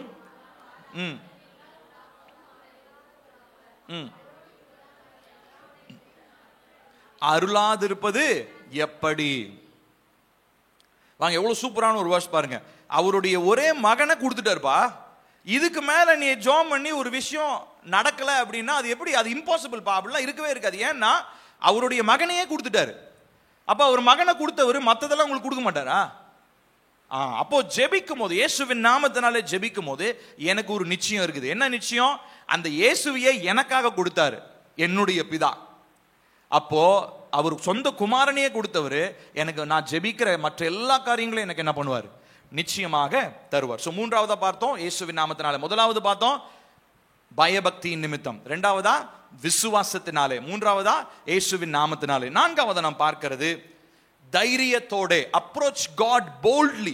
தைரியத்தோட கர்த்தருடைய சமூகத்துக்கு நம்ம வர வேண்டும். சோ இந்த தைரியம் அப்படின்னும் போது இதுல 2 விஷயம் இருக்குது. ஒன்னு, நமக்கு ஒரு கான்ஃபிடன்ஸ் வேணும். கான்ஃபிடன்ஸ்னா என்னதுங்க? கான்ஃபிடன்ஸ்னா தமிழ்ல எனக்கு எக்ஸாக்ட் தன்னம்பிக்கை. தன்னம்பிக்கைன்றதை விட, தன் மேல நம்பிக்கைன்றதை விட வெறும் நம்பிக்கைன்னு வச்சுக்கலாம். கான்ஃபிடன்ஸ், செல்ஃப் கான்ஃபிடன்ஸ் தான் தன்னம்பிக்கைன்னு நினைக்கிறேன். ஆமா, செல்ஃப் கான்ஃபிடன்ஸ் தன்னம்பிக்கை. கான்ஃபிடன்ஸ்னா வெறும் நம்பிக்கை, நமக்கு நம்பிக்கை. சரிங்களா? சரி, அடுத்ததா இன்னொன்னு நம்பிக்கையோட வரணும். இன்னொன்னு குற்றம் சாட்டப்படாம வரணும். Without காண்டமினேஷன், with confidence. 2 காரியங்களை நான் இந்த நாள்ல பேச போறேன். சரிங்களா? ஒரு வசனம் வாசிப்போம். எபிரேயர் 4:16 வாசிக்கலாம். ஆதலால் நாம் இரக்கத்தை பெறவும் ஏற்ற சமயத்தில் சகாயம் செய்யும் கிருபையை அடையவும் தைரியமாய் கிருபாசன தண்டையிலே சேர கடவோம். அங்க வார்த்தையை கவனிக்கணும். தைரியமாக. நமக்கு ஒரு கான்பிடன்ஸ் இருக்குது, நமக்கு ஒரு தைரியம் இருக்குது, ஒரு நம்பிக்கை இருக்குது. என்ன நம்பிக்கை? என் ஜெபத்திற்கு பதில் உண்டு என்று சொல்லி. இப்ப நல்லா கவனிக்கணும். நான் உங்களுக்கு ஏற்கனவே சொன்னேன், நம்ம ஜெபிக்கும் போது நம்ம எங்க டைரக்டா எங்க வந்துடுறோம்? காடோடைய தேவனுடைய சிங்காசனத்து முன்னாடி நின்று ஜெபிக்கிறோன்றதை நீங்க என்ன பண்ணக்கூடாது, ஒரு நாளும் மறந்துடக்கூடாது. ஏதோ ஒரு ராஜா கிட்ட ஜெபம் இல்ல, தி கிங் கிட்ட ஜெபம் பண்றோம். ஒரே ராஜா, ராஜாதி ராஜா. ஹல்லேலூயா. எல்லா ராஜாக்களுக்கும் மேலான ஒரே ராஜானா ஒருத்தர் தான். மற்றபடி இவனுங்கெல்லாம் வந்து என்ன சொல்றது, டாம் டிக் அண்ட் ஹாரின்னு, அதாவது ஏப்ப சாப்பைங்க இவங்களாம். ராஜான்னு பேர் சொல்லிட்டு இருக்கிறவங்களாம் யாரு? ஒன்னுத்துக்கு உதவாதவனுங்க. ஆனா நம்ம ஆராதிக்கிறதான ராஜா யாரு? அவர் தான். ராஜான பெயர் சொல்றதுக்கு தகுதியானவர் அவர் ஒருத்தர் தான். ஹல்லேலூயா. அப்ப ஜெபிக்கும் போது நீங்க எங்க வரீங்க? ராஜாவுடைய சிங்காசனத்து. எப்படிப்பட்ட இருதயத்தோட வரீங்க? தைரியம் உள்ளவர்களாக நீங்க வரீங்க. ஏன் சொல்லி சொன்னா, ஜீசஸ் உடைய த்ரோன் கிட்ட வரும்போது ஜீசஸ் வந்து ஒரு அழகான ஒரு வார்த்தை சொல்றாருங்க. வாசிக்கலாமா? மத்தேயு, நான் அந்த ஸ்லைட்ல போடல, மத்தேயு 28:18 நான் உங்களுக்காக வாசிக்கிறேன். நீங்க எடுக்க வேணாம், மேபி ரெஃபரன்ஸ் எழுதிக்கோங்க. அங்க ஒரு வேர்டு வந்து கடைசியா ஏசப்பா பரலோகத்துக்கு எடுத்துக்கொள்ளப்படும் போது அவர் சொல்றாரு, வானத்திலும் பூமியிலும் சகல அதிகாரம் எனக்கு கொடுக்கப்பட்டிருக்கிறது. கவனிக்கணும். இப்ப உயிர் தெழுந்துட்டு பரலோகத்துக்கு போறாரு. அவர் சொல்றாரு, இந்த உலகத்தில் இருக்கிற எல்லா அதிகாரமும் யாரு கீழே தான் இருக்குது? எனக்கு கீழே இருக்குது. இது எவ்வளவு பெரிய ஒரு வார்த்தை. இந்த சென்டென்ஸை உலகத்துல யாராவது சொல்ல முடியுமா? யாருமே சொல்ல முடியாது. தெய்வ பிறவின்னு சொல்லி சொல்றதான மக்கள், அவரு பிறந்தாரு, இவரை பிறந்தாரு, விக்கிரகங்கள் பேர்ல சொல்ற மனிதர்கள் என்ன சொல்லிட்டு போட்டோம். யாராவது இந்த வார்த்தையை சொல்லியிருக்காங்களா? இயேசு கிறிஸ்துவை தவிர ஒருத்தர் இந்த வார்த்தையை சொன்னதே கிடையாது. என்ன வார்த்தை? வானத்திலும் பூமியிலும் சகல அதிகாரமும் எனக்கு கொடுக்கப்பட்டிருக்குன்னா அப்ப வேற யாருக்கிட்டயோ இருந்திருக்குது. அது யார்கிட்ட இருந்துச்சு? பிதாவின் இடத்துல இருந்துச்சு. இப்போ நான் மரிச்சு உயிர் தெழுந்ததுனால யார்கிட்ட வந்துருச்சு? எனக்கு வந்துருச்சு. இப்ப நான் சொல்றது புரியுதுங்களா? சோ அப்ப ஜீசஸ் கிட்ட அந்த த்ரோன், அந்த ஆண்டவருடைய இயேசுனுடைய சிங்காசனத்துக்கிட்ட நம்ம போகும்போது நமக்கு ஒரு தைரியம் இருக்கு. என்ன தைரியம்? இந்த பூமியில, வானத்துக்கு கீழே பூமிக்கு மேல இவர் ஒருத்தரை தவிர அதிகாரம் உள்ளவன் வேற எவனுமே கிடையாது. Full stop, period. அவ்வளவுதான். இயேசு கிறிஸ்துவை தாண்டி அதிகாரம்னு சொல்றதுக்கு எதுவுமே இல்ல. ஏன்னா சகல அதிகாரமும் அவருக்கு கீழ்பட்டிருக்கிறது, அவருக்கு கொடுக்கப்பட்டிருக்கிறது. அப்போ நம்ம வந்து அதாவதுங்க, இப்போ ஸ்கூல்ல நான் கவனிக்கணும். ஸ்கூல்ல எனக்கு எங்க ஸ்கூல்ல நான் பிரைமரி வரைக்கும் ஒரு ஸ்கூல்ல படித்தேன். சரியா? எங்க அந்த ஸ்கூல்ல வந்து பிரின்சிபலா இருந்தவங்க வந்து எங்க தாத்தாவுக்கு சொந்தக்காரங்க. அவங்க ஒரு பிரின்சிபல், அவங்க லேடி, வயசான ஒரு பாட்டி. அவங்க பார்த்தீங்கன்னா கம்பீரமா இருப்பாங்க, ஆளு வாட்சாட்டமா இருப்பாங்க. சத்தமும் பார்த்தீங்கன்னா இங்க கத்துனாங்கன்னா 3வது மாடி வரைக்கும் கேட்கும். சில்ட்ரன் குவாய்ட் அப்படின்னுவாங்க, எங்க இருந்து கத்துவாங்க. அங்கே அப்படியே எதிரொலிக்கும் ஹால்லாம். சின்ன வயசுல நாங்களாம் அப்படியே பயப்படுவோம். இப்போ நல்லா கவனிக்கணும். நான் அவங்களுக்கு சொந்தக்காரன் தான், கொஞ்சம் தூரம். ஆனால் என்னை விட கொஞ்சம் க்ளோஸ் ரிலேட்டிவ் ஒருத்தர் இருந்தான், என் கூடயே தான் படித்தான். அவன் வந்து ரொம்ப க்ளோஸ் ரிலேட்டிவ் அவங்களுக்கு, அந்த ஹெச்எம்க்கு. அப்போது ஒரு நாள் நான் 2ண்டோ 3rdோ படிக்கும் போது ஒரு சின்ன பிரச்சனை ஆயிடுச்சு. பிரச்சனைனா என்ன, சும்மா பசங்க அடிச்சு ஏதோ ஆயிடுச்சு. உடனே அந்த சண்டை போட்டவன், அந்த க்ளோஸ், அந்த ஹெச்எம்க்கு பிரின்சிபலுக்கு ரொம்ப க்ளோஸ் ஆனவன், அவன்கிட்ட வந்து அடிச்சவன் சொல்றான், இரு நான் போய் மிஸ்ஸுக்கிட்டே போய் சொல்றேன் அப்படின்னா. இவன் எதுவுமே பேசல, நேர போய் ஹெச்எம் கிட்ட இவன் சொல்லிட்டான். ஏன்னா அவன் மிஸ்ஸுக்கு க்ளோஸ்னா நான் யாரு க்ளோஸ்? ஹெச்எம்முக்கே க்ளோஸ். இப்ப யோசிச்சு பாருங்க. இப்படிதான் நிறைய நேரங்கள்ல நம்மளுடைய ஜெபங்கள் இருக்கிறது. நிறைய நேரம் நம்ம என்ன பண்ணிட்டு இருக்கிறோம்னா, கம்மியான அதிகாரம் இருக்கவங்க கிட்ட போய் என்ன பண்ணிட்டு இருக்கிறோம், நம்மளுடைய விஷயத்தை தெரிவுபடுத்திட்டு இருக்கிறோம். ஆனா ஹையஸ்ட் அத்தாரிட்டி ஒருத்தர் இருக்கிறாரு, அவர்கிட்ட போய் நம்ம விஷயத்தை என்ன பண்றது இல்ல, சொல்றது இல்ல. நான் சொல்றது புரியுதுங்களா? அப்போ உங்களுடைய காரியங்கள், உங்களுக்கு ஒரு விஷயம் நடக்கணும்னா அதை தயவு செஞ்சு போய் மனுஷங்கிட்ட என்ன பண்ணாதீங்க, சொல்லாதீங்க. டைரக்டா எங்க எடுத்துன்னு போயிடுங்க, ஹையஸ்ட் அத்தாரிட்டி பிரின்சிபல்கிட்ட போயிடுங்க. பிரின்சிபல்ட்டே போயிடுங்க, அவ்வளவுதான். அதை தாண்டி வேற யாருமே ஸ்கூல்ல கிடையாது.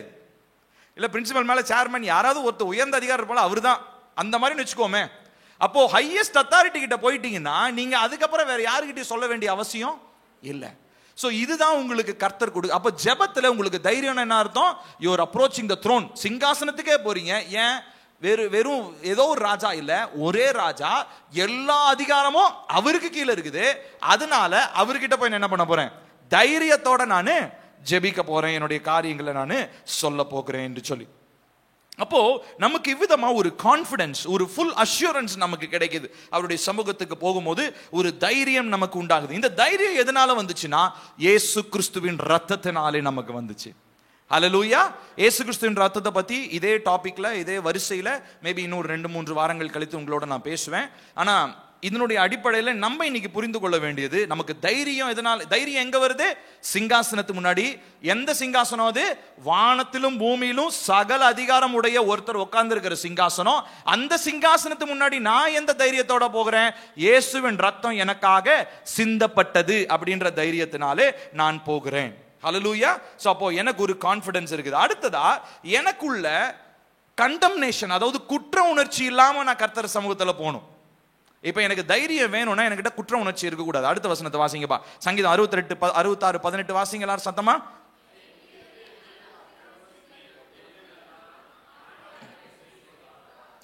என் சிந்தையிலே, என் இருதயத்திலே அக்கிரம சிந்தை கொண்டிருந்தேனானால் ஆண்டவர் எனக்கு செவி கொடார். இப்ப நல்லா கவனிக்கணும். இந்த வசனத்தை படிக்கும் போது எனக்கு ரொம்ப ஷார்ப்பா நான் கவனிக்க ஆரம்பிச்சேன். நல்லா கவனிக்கணும். பாவம் செய்திருப்பாயானால் உன் ஜெபத்தை கேட்க மாட்டாருன்னு போல. அதாவது சிந்த வந்தாலே உன் ஜெபத்துக்கு பதில் இல்லை. ஐயோ, இந்த விஷயத்த ஆண்டவர், அதாவது இந்த வசனத்தை 10,000 தாட்டி நான் படிச்சிருக்கலாம். ஆனா இந்த வசனம் ரொம்ப ஆழமான ஒரு விஷயத்த சொல்லுது. நீ பாவம் செஞ்சுட்டு வந்து ஜெபம் பண்ணினா உன் ஜெபத்தை வந்து நான் கேட்க மாட்டேன்னு ஆண்டவர் சொன்னா அது நியாயம். இப்ப என்ன சொல்றாரு? தாட், சின்ஃபுல் தாட் இருந்தாலே போச்சு, உனக்கு ஜெபத்துக்கு பதிலே வராது. எவ்வளவு கஷ்டமா இருக்குப்பா அது, அம்மாவா இல்லையா? அப்போ உங்களுடைய தாட்டை நீங்க டீல் பண்ணும். நம்ம என்ன நினைச்சுக்கோன்னா, சிந்தையில தானே இருக்கு, நான் பாவமா செய்யல, விட்டு தள்ளு, பாவமா செய்யல, போய் ஜெபம் பண்ணு, பதிலே வராது. ஏன்பா? ஏன்னா சிந்தை இருக்குதே, சிந்தை தானே செயலாம் மாறுது. அப்ப சிந்தைய ஃபர்ஸ்ட் என்ன பண்ணு? சுத்திகரி. அப்போ ஜெபத்துக்கு பதில் வரலனா இருதயத்தில் என்ன இருக்குது? அக்கிரம சிந்தை. என் தாட் வந்து வெளியா, இப்போ ஒண்ணு இல்லைங்க, இப்ப என்னுடைய சிந்தையில யாரோ ஒருத்தங்களை ஏமாத்தணும்னு ஒரு எண்ணம் வருதுன்னு வச்சுக்கோ. யாரோ ஒருத்தங்களை ஏமாத்தணும்னு ஒரு எண்ணம் வருது, ஜஸ்ட் அ தாட், அவ்வளவுதான். இவங்கிட்ட இருந்து இது இப்படி செய்யலாமா அப்படின்ற ஒரு தாட். இப்ப இந்த எண்ணத்தை வச்சுட்டு நான் இது வந்து என் மனைவிக்கு தெரியாது, யாருக்குமே தெரியாது, எனக்கு மட்டும்தான் தெரியும்.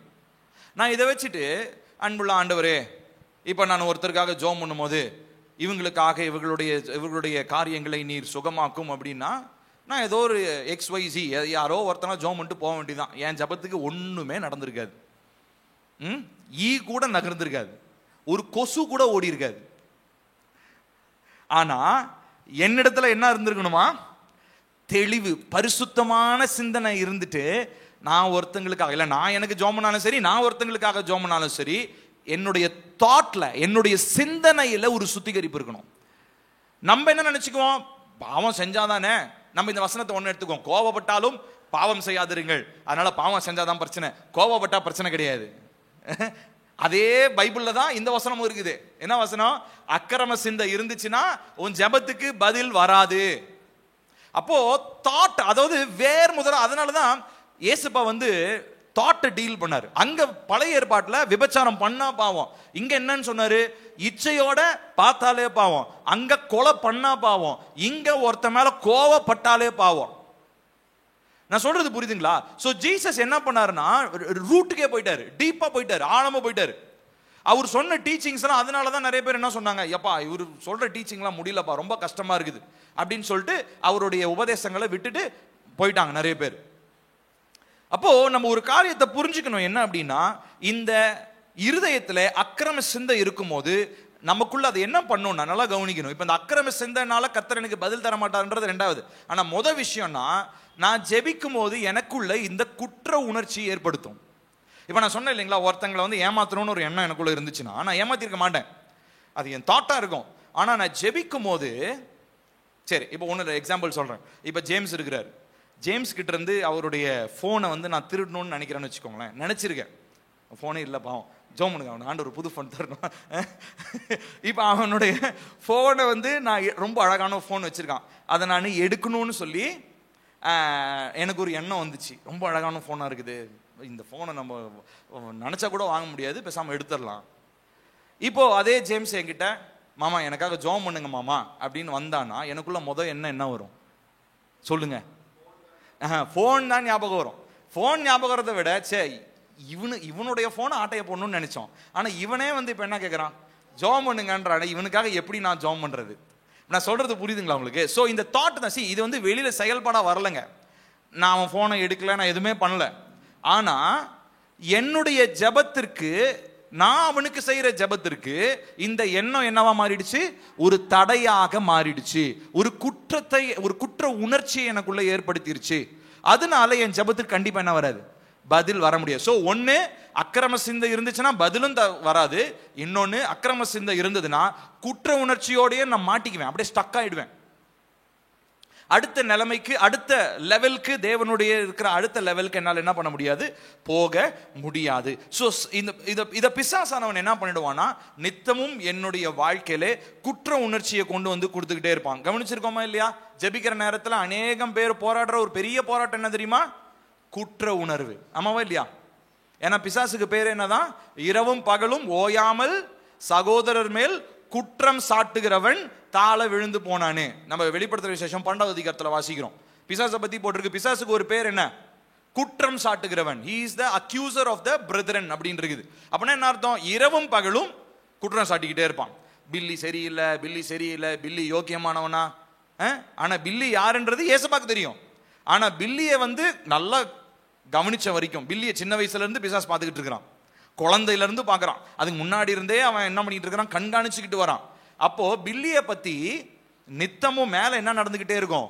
கம்ப்ளைண்ட் நடந்துகிட்டே இருக்கும். பில்லி தெரியுமா, இன்னைக்கு காலையில இப்படிப்பட்ட ஒரு விஷயத்த அவன் செஞ்சான், இப்படிப்பட்ட விஷயத்த அவன் பேசினான், இப்படிப்பட்ட விஷயத்த அவனுடைய பார்வையில நான் பார்த்தேன். இது எல்லாவற்றையும் அவன் என்ன பண்ணுவான்னா என் ஜெப நேரத்துல தடையாக கொண்டு வந்து என் சிந்தையில் அவன் என்ன பண்ணுவான்? விதைப்பான்.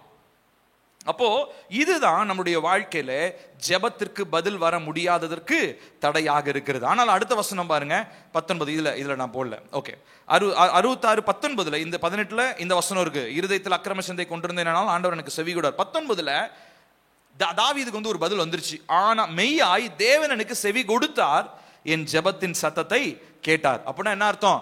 என்னிடத்துல அக்கிரம சிந்தை இல்லை. ஃபர்ஸ்ட் வசனத்துல என்ன சொல்றாரு?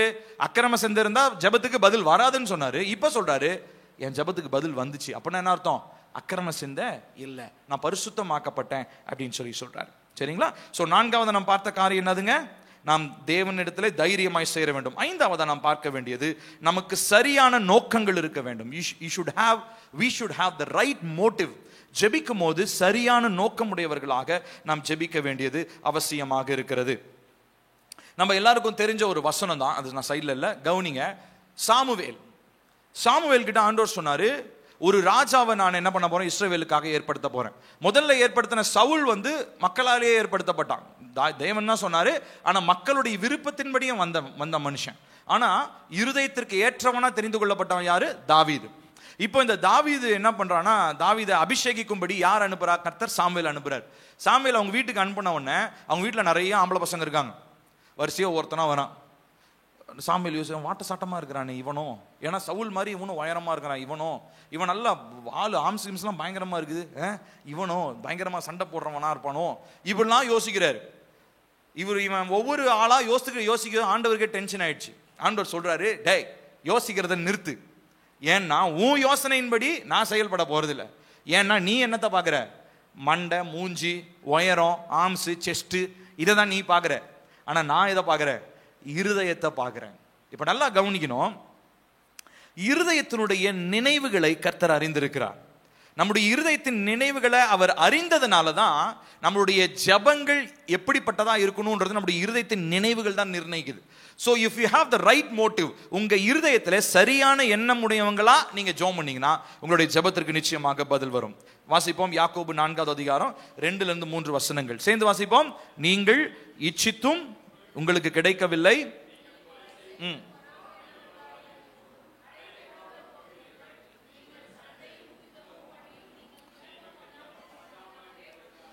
உங்களுக்கு சித்திக்கிறதில்லை, நீங்கள் இச்சித்தும் உங்களுக்கு கிடைக்கவில்லை, நீங்கள் கொலை செய்தும் பொறாமையுள்ளவர்களாயிருந்தும் அடையக்கூடாமற் போகிறீர்கள், நீங்கள் சண்டையும் யுத்தமும் பண்ணியும் நீங்கள் விண்ணப்பம் பண்ணாமல் இருக்கிறதுனாலே உங்களுக்கு சித்திக்கிறது இல்லை. பாருங்க, ஆண்டவர் ரொம்ப தெளிவாகவே சொல்றாரு யாக்கோபு மூலமா, நீங்க இச்சித்தும் உங்களுக்கு கிடைக்கவில்லை. அப்படின்னா என்ன அர்த்தம்? உங்களுடைய சொந்த இச்சை நிறைவேறும்படியாக தான் உங்களுடைய ஜெபம் இருக்குது. நிறைய பேர் இந்த மாதிரி ஜெபம் பண்ணுவாங்க, எனக்கு அது வேணும், எனக்கு அது வேணும் ஏசப்பா, எனக்கு அது வேணும், எனக்கு வேணும் ஆண்டவரே. கவனிச்சிருக்கீங்களா? நிறைய நேரத்தில் குழந்தை மாதிரி ஜெபத்தில் இந்த மாதிரி நம்ம ரொம்ப ரொம்ப குழந்தையாடுவோம், ஓவர் குழந்தையாடுறது. இந்த குழந்தைங்களாம் அந்த பொருளை கிடைக்கிற வரைக்கும் அப்படியே அழுதுகிட்டே இருக்கும். பார்த்தீங்களா? குழந்தை மாதிரி இருதயத்தை தான் சொன்னாரே ஒழிய குழந்தை மாதிரி அடம் பிடிச்சி ஜெபம் பண்ணலாம் ஏசப்பா ஒரு இடத்துலையும் நமக்கு சொல்லி கொடுக்கவே இல்லை. ஆனால் நிறைய நேரத்தில் நம்ம ஜெபம் இப்படிதான் இருக்குது, குழந்தை மாதிரி அடம் பிடிச்சி ஜெபிக்கிற ஜெபம் தான்.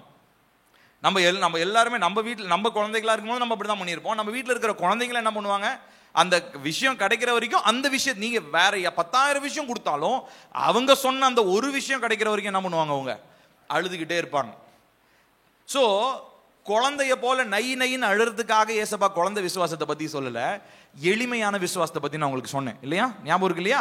ஸோ இப்போ நம்ம நல்லா கவனிக்கணும். இப்போ இந்த குழந்தைக்கு ஏன் அதை, இப்போ ஒரு குழந்தைக்கு அதை வேணாம், இப்போ ஒன்றும் இல்லை, ஒரு குழந்தை ஃபோனுக்காக அழும்போது நீங்க என்ன சொல்லுவீங்க? ஏய் கொடுக்க முடியாது. ஏன்னா அதனுடைய விளைவை பெரியவங்களா நம்ம என்ன பண்றோம், கிரகிச்சு அதனுடைய விளைவை நம்ம அறிஞ்சு அதை கொடுக்க மாட்டோம்னு சொல்றோம். ஆனா அந்த குழந்தை என்ன பண்ணும், ஃபோனு கைக்கு வர்ற வரைக்கும் என்ன பண்ணிட்டு இருக்கும், அது அழுதுட்டு தான் இருக்கும். ஸோ இதே போலதான் நம்மளுடைய ஜெபங்கள் என்ன நடக்குது அப்படின்னு சொல்லி சொன்னா, செல்ஃப் சென்டர்ட்னா நம்மளை மையப்படுத்தியது, எனக்கு இது வேணும் அவ்வளவுதான், ஃபுல் ஸ்டாப், எனக்கு இது வேணும். இப்படிப்பட்ட எண்ணத்தோட ஜெபிச்சோம்னா பதிலே வராது. எனக்கு இது கிடைக்கணும் ஆண்டவரே, திரும்ப நான் இதே விஷயம் தான் வரேன் ஜெபத்தில். இந்த மேரேஜ்னு வரும்போது பார்த்தீங்கன்னா எனக்கு இது வேணும் ஆண்டவரே. இல்லை நிறைய பேர் மார்க், என் ஃப்ரெண்டு ஒருத்தங்க இருக்கிறாங்க, அவங்க என்ன பண்ணுவாங்கன்னா மார்க், எனக்கு இத்தனை மார்க் வேணும் ஆண்டவரே. டேய் நீ எழுதுனாதானடா மார்க் வரும், நீயே படிக்காம உட்காந்துக்கிட்டு எனக்கு இத்தனை 95 மார்க் வேணும், 94 மார்க் வேணும். ஒரே ஒரு டைம் ஒருத்தன் ஜாம் பண்ணான், சரிங்களா, என் ஃப்ரெண்ட், அவன் பிரவீன்னு சொல்லிட்டு, அவன் சிபிஎம் சர்ச்லேருந்து வருவான், பயங்கரமாக அவன் பயங்கர பென்டிகாஸ்டில், அவங்க அம்மாலாம் பயங்கர ஜபம். நான் 11th 12th என் கூட படித்தான். நானும் ஒன்றும் பிஸ்னஸ் மேக்ஸ் எனக்கு மேக்ஸ் அவ்வளோ வராது. நான் படிக்கணுன்றதுக்காக எங்கள் அம்மா அவனுக்கெல்லாம் டியூஷன் எடுத்தாங்க. ஒன்றா உட்காந்து அப்படின்னாச்சும் ஒன்றா உட்காந்து படிச்சு தொலைவாங்க அப்படின்னு சொல்லிட்டு. அப்போது ஒரு நாள் அவன் சொன்னான், மனோவா இன்னைக்கு நான் ஜோம் பண்ணியிருக்கேன், எனக்கு இன்னைக்கு ஆண்டவர் 95 மார்க் கொடுப்பாரு அப்படின்னு. ஏன்னா நாங்கள் 2 பேர் தான் கிறிஸ்டியன்ஸ், எங்கள் ஸ்கூலில் வேறு யாரும் கிறிஸ்டியன்ஸ் இல்லை, ஐ மீன் பென்டிகாஸ்டல்ஸ். அப்போது பார்த்தா அன்றைக்கி அதே மாதிரி 95 வந்துருச்சு. நான் சொன்னேனா இல்லையா, பாத்தியா அப்படின்னா, எனக்கு சந்தேகம், என்னடா அவன் படிக்கவே இல்லையே, நான் ஒரு 70 60 என்னமோ வாங்கியிருந்தேன், என்ன எப்படி அவன் வாங்கினான். அதுக்கப்புறம் அடுத்து இந்த மாடல் டெஸ்ட், அந்த டெஸ்ட், இந்த டெஸ்ட், அதில் பார்த்தீங்கன்னா எல்லாத்துலேயுமே ஏன் மாதிரி தான் மார்க் வாங்கினான். அப்போ ஓஹோ ஏதோ ஃப்ளூக்கில். அப்புறம் அவன் அடுத்த டைம் சொன்னான், பாத்தியா பாரு மார்க் வரும் பாரு அப்படின்னா. பார்த்தா வரல. அப்புறம் நான் சொன்னேன், என்னடா வரல அப்படின்னு, தெரியலையேடா அப்படின்னு. அப்புறம் கடைசியா ஸோ நான் எதுக்காக சொல்றேன்னா, நம்மளுடைய ஜெபம் எப்படி இருக்குன்னா செல்ஃப் சென்டர்ட், எனக்கு இது வேணும் அவ்வளோதான். நான் பெர்ஃபார்ம் பண்ணல வேற, நான் கணக்கு ஒழுங்கா போடல அது வேற, எனக்கு இந்த மார்க் வேணும். நிறைய நேரங்களில் நம்முடைய ஜெபம் இப்படிதான் இருக்கு.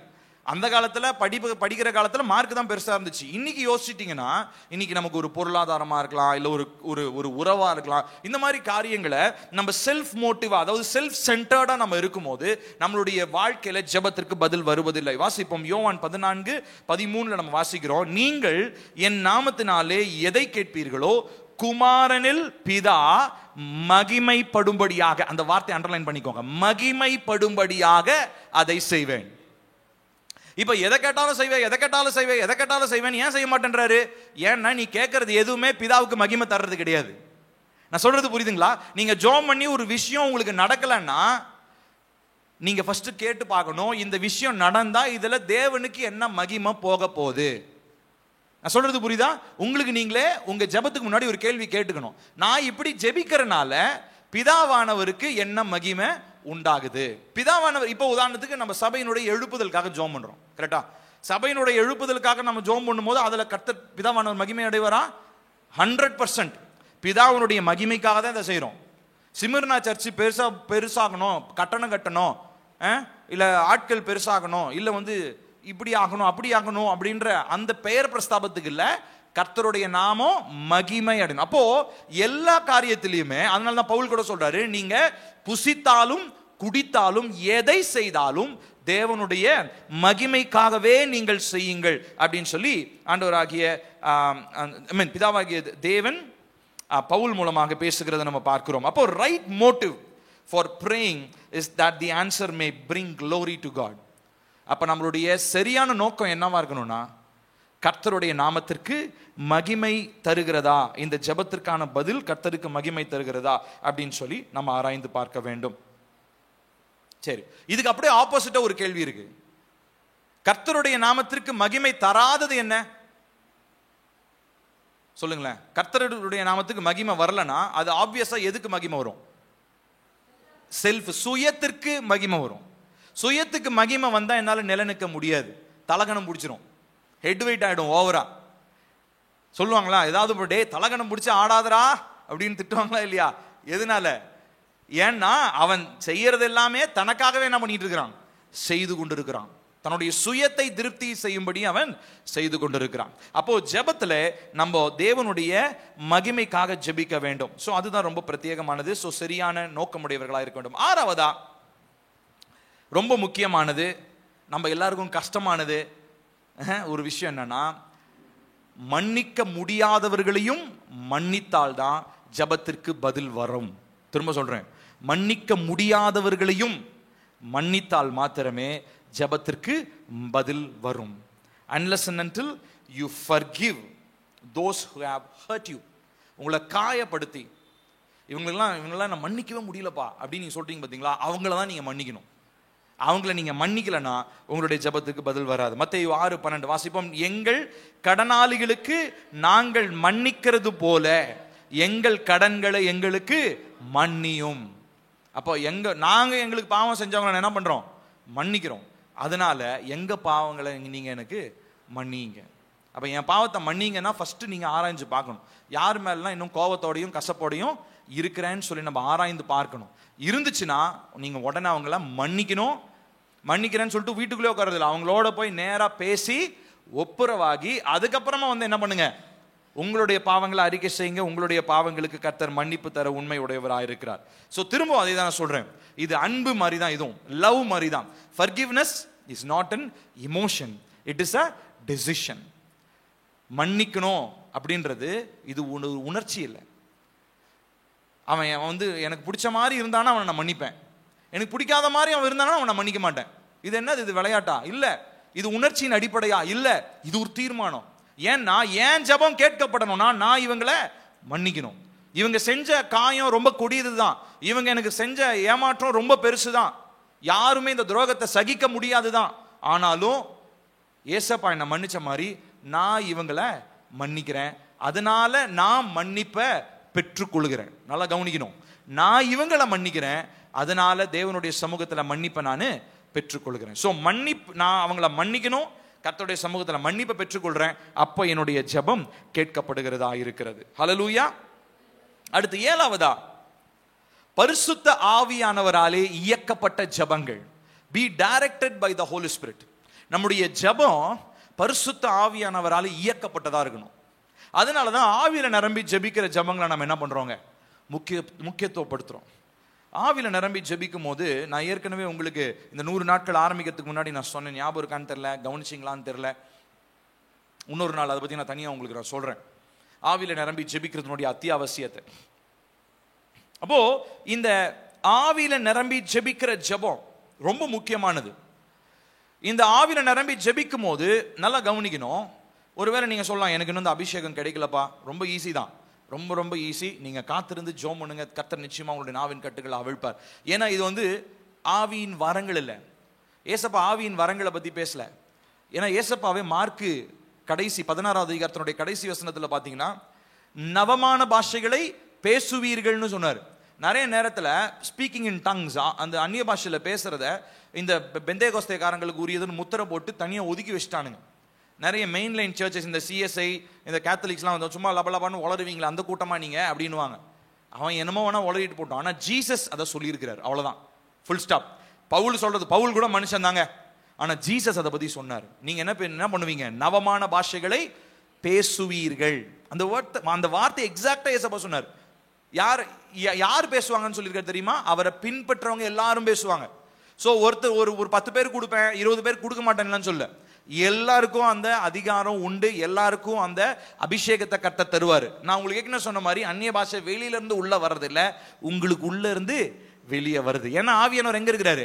உங்களுக்கு உள்ள இருக்கிறார். உங்களுக்கு உள்ள இருந்து தான் உங்க நாவின் வழியாக அவரு ஜெபிக்கிறார். நான் சொல்றது புரியுதுங்களா? சோ இந்த ஜபங்களை நம்ம பிரதானப்படுத்த வேண்டும். ஏன்னா இந்த ஜபங்கள் தான் பரிசுத்த ஆவியானவராலே இயக்கப்படுகிற ஜபங்களாக இருக்கிறது. ரோமர் 8வது அதிகாரம் 14வது வசனம் வாசிப்போம். மேலும் எவர்கள் தேவனுடைய புத்திரர்களாய் இருக்கிறார்கள். இப்ப நல்லா கவனிக்கணும். இந்த நடத்தப்படுகிறார்களோ அப்படின்றதனுடைய கிரேக்க வார்த்தை, நம்ம நடத்தப்படுகிறார்கள்ன்றது பாஸ்ட் டென்ஸ் மாதிரி முடிஞ்சிருச்சு. ஆனா கிரேக்க வார்த்தை நல்லா கவனிக்கணும். எல்லாரும் பாருங்க, நீங்க இந்த கிரேக்க வார்த்தை என்ன தெரியுங்களா? நடத்தப்பட்டு கொண்டிருக்கிறார்களோ அப்படின்னா என்னன்னா பிரசன்ட் கண்டினியூஸ் டென்ஸ்னுவாங்க. அப்படின்னா என்ன அர்த்தம்னா, ஒரு விஷயம் நடந்துகிட்டே இருக்குது, அதுக்கு முடிவே இல்லை அப்படின்ற மாதிரி அர்த்தம். நான் சொல்றது புரியுதுங்களா? மேலும் எவர்கள் தேவனுடைய ஆவியினாலே நடத்தப்பட்டு கொண்டிருக்கிறார்களோ அப்படின்னா என்ன அர்த்தம்?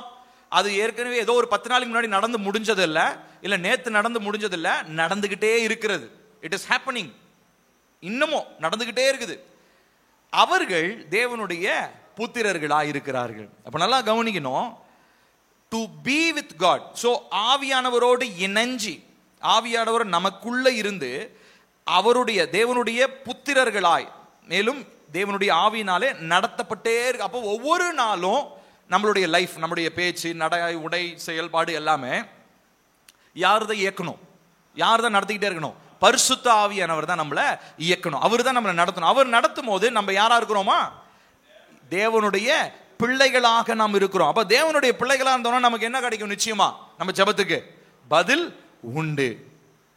நம்ம ஏதோ ஒரு 10 நாளைக்கு முன்னாடி தேவ ஆவினால் நடத்தப்பட்டா இன்னைக்கு இல்லைங்க அப்படின்லாம் சொல்ல முடியாது. அப்படி சொல்லவும் கூடாது. அது டுபாகூர், அது ஃபேக்கான ஒரு ரட்சிப்பு, இல்ல ஃபேக்கான வழி நடத்துதல். பரிசுத்த ஆவியானவரால் நடத்தப்படுறதுன்னா அர்த்தம் என்ன? நடத்தப்பட்டு கொண்டே இருக்கிறது. ஸோ கண்டினியூஸா நடந்துகிட்டே இருக்கணும். அது நேற்று நடந்திருக்கணும், இன்னைக்கும் நடக்கணும், நாளைக்கும் நடக்கணும். உங்க மரண பரியந்தம் நீங்க பரிசுத்த ஆவியானவராலேயே நடத்தப்பட்டு கொண்டிருந்த மனிதர்களா இருந்தா மாத்திரம்தான் நீங்க யாருடைய பிள்ளைகளா இருக்க முடியும்? தேவனுடைய பிள்ளைகளாக இருக்க முடியும். பாருங்க, அடுத்த ஸ்லைட் போங்கப்பா. ரோமர் அதே அதிகாரத்துல முன்னாடி ஸ்லைட் பா, 26வது வசனம் சேர்ந்து வாசிப்போம். அந்தபடியே ஆவியானவரும் நமது பலவீனங்களில் நமக்கு வேண்டியது இன்னதென்று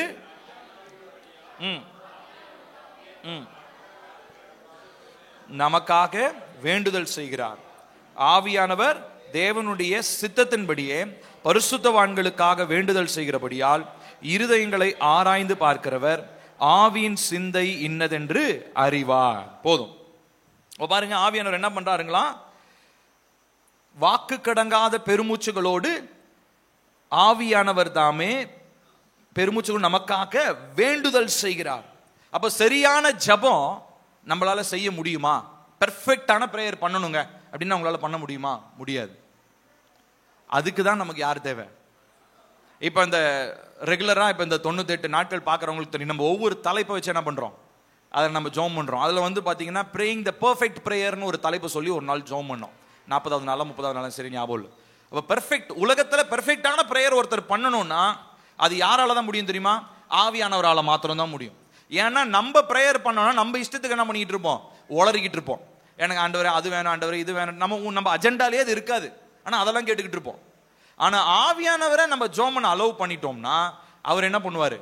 எனக்கு என்ன தேவையோ, எனக்கு எந்த அளவுல தேவையோ, எப்படி தேவையோ, எந்த நேரத்துல தேவையோ அதை என்ன பண்ணுவாருங்க, எனக்கு அவர் தர உண்மையுடையவராக இருக்கிறார். அப்போ ஆவியானவராலே இயக்கப்படுகிற ஜெபங்கள் நம்முடைய ஜெபங்களாக இருந்தாதான் நம்முடைய ஜெபத்திற்கு பதில் வரும். அப்ப இது வரைக்கும் நீங்க ஆவியினுடைய அபிஷேகத்தை பெற்றுக்கொள்ளனா, இன்னைக்கு நீங்க இன்னையில இருந்து நீங்க கேட்க, அதுக்காக வெறியா கேட்கணும். சரியா? கேட்பீங்களா? ஆவியானுடைய அபிஷேகத்தை பெறாதவங்க அதுக்காக வெறியா இருக்கணும், வைராக்கியமா இருக்கணும்.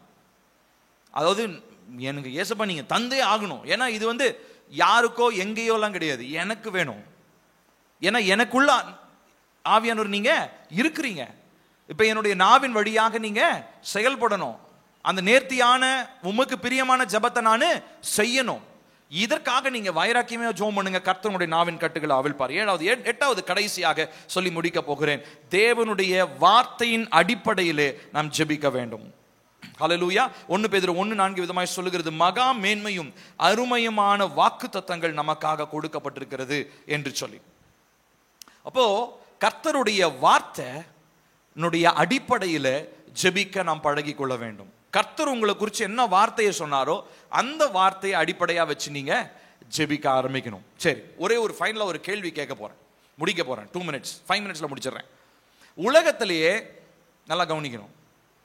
உலகத்துல ஒரு கேள்வி கேட்கிறேன், யார் பதில் சொல்றீங்கன்னு பார்க்கலாம். உலகத்திலேயே நடந்த சிறந்த ஒரு அற்புதம், தி பெஸ்ட், அந்த அற்புதத்தை வேற எதோடையும் கம்பேர் பண்ண முடியாதுன்னா எந்த விஷயத்தை நீங்க சொல்லுவீங்க? சொல்லுங்களேன். உலகத்திலே நிறைய அற்புதம் நடந்து ஏசப்பா செஞ்சிருக்காரா? பைபிள்ல வாசிக்கிறோமா? நிறைய அற்புதம் நடந்திருக்கு. அதுல இருக்கிறதுலே பெஸ்ட்னா நீங்க எதை சொல்லுவீங்க? கரெக்டான பதில் சொல்றீங்களான்னு பார்க்கலாம். சொல்லுங்களேன், சொல்லுங்க. கானா ஒரு கல்யாணம், அடுத்தது லாசருவா, ரட்சிப்பு, மரித்து உயிர் தெழுந்தது, தேவன் உயிர் தெழுந்தது, செங்கடலை 2ஆ பிளந்தது. ஓகே, சூப்பர், நீங்க எல்லாமே சொன்னீங்க. ஆனா ரொம்ப முக்கியமானது ஒண்ணு இருக்கு. இது என்ன அப்படின்னா, ரொம்ப இது நான் வாசிக்கும் போது கர்த்தரினுடைய கண்களை திறந்தது. அதனால தான் உங்ககிட்ட நான் ஒரு கேள்வியா கேட்டேன். என்னன்னா, ஒரு கன்னி பெண் கர்ப்பம் அடைவது, இந்த மாதிரி ஒரு மிராக்கிள் உலகத்துல நடந்ததே கிடையாது. ஏங்க, ஒரு பெண் கர்ப்பம் அடையணும்னா அதுக்கு ஒரு ஆண் வரணுங்க. கரெக்டா? ஒரு ஆணுடைய துணையே இல்லாம ஒரு பெண் கர்ப்பம் அடைய முடியுமா? இம்பாசிபிள். உலகத்துல ஓகே, மத்த எல்லாமே தேவன் செஞ்சது, அது எல்லாமே டாப் தான். ஆனா டாப்லயும் பெரிய டாப் என்ன தெரியுமா? கன்னி மரியாள் இயேசு கிறிஸ்துவோடு கூட, இயேசு கிறிஸ்துவினாலே கர்ப்பம் அடைதல், பரிசுத்த ஆவியானவராலே கர்ப்பம் தரிக்கப்படுதல். இந்த மாதிரி ஒரு டாப்பான ஒரு மிராக்கிள் பைபிள்ல வேற எதுவுமே கிடையாது. அப்கோர்ஸ் ரட்சிப்பு இதெல்லாமே ஓகே தான். பட் உலகத்துல நடந்த அற்புதங்களை பொறுத்த வரையும் சொல்லும் போது கன்னி பெண் கர்ப்பம் அடைவது, ஏன்னா அங்க ஒரு விஷயம் நடந்ததுங்க, நல்லா கவனிக்கணும். அங்க அந்த மரியாள் கிட்ட முதல்ல யார் வரா? இந்த கபிரியேல் தூதன் வராரு. வந்த உடனே என்ன சொல்றாருங்க? என்ன சொல்றாரு? வார்த்தை என்ன சொல்றாரு? என்ன சொல்றாரு? மரியாளே பயப்படாதே, நீ தேவனிடத்தில் கிருபை பெற்றாய் அப்படின்னு. உடனே பயப்படுறா, அப்படிலாம் பயப்படுறாங்க. உடனே இதெல்லாம் சொல்றாரு, இந்த மாதிரி நீ பரிசுத்த ஆவியானவரால் கர்ப்பம் தரிக்கப்படுவ. இந்த சம்பவம் நமக்கு தெரியும். சொன்னா அவங்க ஒரு சந்தேகத்துல அந்த அம்மா கேள்வி கேட்கிறாங்க, இது எப்படி ஆகும்? நான் இன்னும் கல்யாணம் பண்ணலையே, புருஷனை அறியனே அப்படின்ன உடனே அடுத்து அவர் என்ன சொல்றாரு? பரிசுத்த ஆவியானவரால் நீ கர்ப்பம் தரிக்கப்படுவ அப்படின்ன உடனே அந்த அம்மா அடுத்த ஸ்டேட்மெண்ட் பாருங்க, ரொம்ப முக்கியமானது. லூக்கா 1:38 வாசிங்க. அடுத்த ஸ்லைட்ல இருக்கும் பாருங்க, லூக்கா 1:38. அதற்கு மரியாள், இதோ, நல்லா கவனிக்கணும், கொஞ்சம் சத்தமா படிங்க. இதோ நான் ஆண்டவருக்கு அடிமை, உம்முடைய வார்த்தையின்படி எனக்கு ஆக கடவது என்றால், அப்பொழுது தேவதூதன் அவளிடத்திலிருந்து போய்விட்டான். இப்ப இதெல்லாம் சொன்ன உடனே மேரியோட ரெஸ்பான்ஸ் என்ன? ஃபர்ஸ்ட் ஒரே கேள்வி, அது ஒரு சந்தேகம். நார்மலா ஹியூமனா ஒரு கேள்வி கேட்கிறாங்க, நான் எப்படி ஆவேன்? ஏன்னா நான் ஒன்னும் கல்யாணம் பண்ணலையே, நான் புருஷனை நான் இன்னும் அறியனே அப்படின்ன உடனே அவர் என்ன சொல்றாரு? பரிசுத்த ஆவியானவரால நீ கர்ப்பம் தரிக்கப்படணும்னு. அவ்வளவுதான், ஃபுல் ஸ்டாப். அதுக்கு அடுத்து கேள்வி கேட்டுக்கிட்டே இல்லை, சந்தேகம்லாம் இல்லை. இந்த அம்மா ஒரே ஒரு வார்த்தையில ஆஃப் பண்ணிட்டாங்க எல்லா சிச்சுவேஷன். என்ன சொன்னாங்கன்னா, உம்முடைய வார்த்தையின்படி எனக்கு ஆக. இந்த வார்த்தையை யார் தூக்கிட்டு வரா? கபிரியேல் தூக்கிட்டு வரா. எங்க இருந்து தூக்கிட்டு வராரு? பரலோகத்திலிருந்து. காலம் நிறைவேறின பொழுது, கைரோஸ், ஏற்கனவே சொன்னேன், குரோனோஸ் காலத்துல அந்த அம்மா போய்கிட்டு இருக்கிறாங்க. கைரோஸ்ல கர்த்தருடைய காலம், அந்த அந்த ஒரு ஸ்பாட், அந்த ஒரு செகண்ட், அந்த அம்மா எவ்வளவு பரிசுத்தத்தோட காத்திருப்பாங்க இல்லைங்களா? எத்தனையோ கன்னி பெண்கள் இருந்தாங்க அந்த ஊர்ல. ஆனா தேவன் யாரை தேடி வந்தாரு? மரியாளை தேடி வந்தாரு. ஸோ அதனாலதான் அந்த எக்ஸாக்டான வேர்டை சொல்றாரு. கர்த்தருடைய கண்கள் உனக்கு என்ன கிடைச்சது? கிருபை கிடைச்சது, நீ பாக்கியவதி. இந்த அம்மா எலிசபெத்தை பார்க்க போகும்போது அந்த அம்மா என்ன சொல்றாங்க? நீ பாக்கியவதி, என்னுடைய ஆண்டவருடைய தாயார் எங்க வீட்டுக்கு வர்றது எவ்வளோ பெரிய விஷயம். நம்ம கத்தோலிக்க நண்பர்கள் பாவம் அதை தான் தூக்கி வச்சுட்டு, அந்த அம்மாவை தூக்கி வச்சுட்டு சிலையாக வைத்து கொண்டு இன்னும் கும்பிட்டுக்கிட்டு இருக்கிறாங்க. சரிங்களா? யாருக்கிட்ட வேணா நீங்க பேசிடலாம், ஆனா அந்த கத்தோலிக்க நண்பர்கள் கிட்ட மட்டும் நீங்க பேசுனீங்கன்னா ரொம்ப ரொம்ப டஃப். சரிங்களா? தேவனால அனுப்பப்படாம போய் பேசுனீங்கன்னா நீங்க குழம்பி போயிடுவீங்க. சரியா? ஸோ அதனால அவங்க கிட்ட, அப்புறம் அந்த யெகோவா சாட்சிகள்னு ஒரு குரூப் இருக்கிறாங்க, இவங்க கிட்டலாம் நம்ம ரொம்ப ரொம்ப ஜாக்கிரதையா இருக்கணும். சரிங்களா? கொஞ்சம் ஒன்றும் தெரியாதவங்க, வசனத்தை அறகுறையா வெந்தது வேகாதமா இருக்கிறவங்களாம் போய் அதில் போய் மாட்டிக்குவாங்க. எனக்கு தெரிஞ்ச நிறைய நண்பர்கள் வந்து பார்த்தீங்கன்னா ரட்சிப்பை பெற்றுக்கொண்ட மாதிரி வந்து கத்தோலிக்க அந்த அந்த அமைப்புக்குள்ள போனவங்க இருக்கிறாங்க.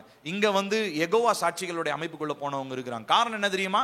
வசனம் ஒழுங்கா தெரியல. வசனம் ஒழுங்கா தெரியலனா யாரு வேணா நம்மளை வந்து என்ன பண்ணிட்டு போலாம், ஏமாத்திட்டு போலாம். இந்த அம்மாவுக்கு வசனம் தெளிவா இருந்ததுங்க.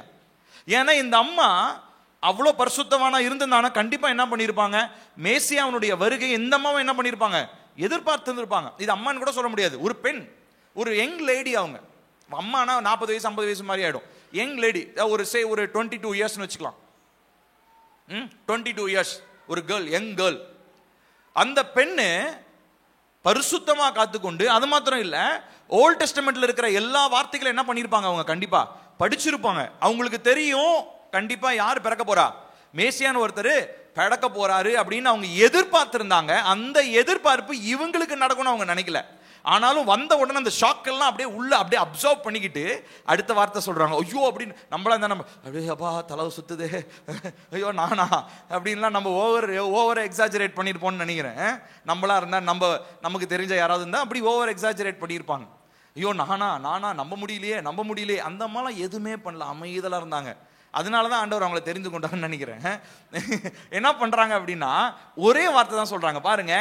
அவருடைய வார்த்தை, நான் எதுக்காக நான் சொல்ல வரேன்னா அவருடைய வார்த்தையின்படி ஆக கடவுது. So every prayer that you align yourself with the word of God, கர்த்தருடைய வார்த்தையோடு உங்களை நீங்க இணைத்துக் கொள்ளும் பொழுது உங்களுடைய ஜெபம் நிச்சயமாக கேட்கப்படும். ஹல்லேலூயா. சோ முக்கியமான ஒரு காரியம் இது. இந்த மரியாள் செஞ்ச ஒரு காரியம் அதுதான். அவங்க கர்த்தருடைய வார்த்தை சொன்ன உடனே வார்த்தையின்படி எனக்கு ஆக கடவுது. ஒரே ஒரு கேள்வி, அதுவும் கேள்வி இல்ல, ஒரு சந்தேகம். அந்த சந்தேகத்துக்கும் பதில் வந்த உடனே அடுத்த வேற கேள்வியே கேட்கல, டைரக்டா என்ன சொல்லிட்டாங்க, yes I will trust your word, உங்க வார்த்தையை நான் நம்புறேன். ஸோ 8 காரியங்கள், கடைசி ஸ்லைட் போங்கப்பா.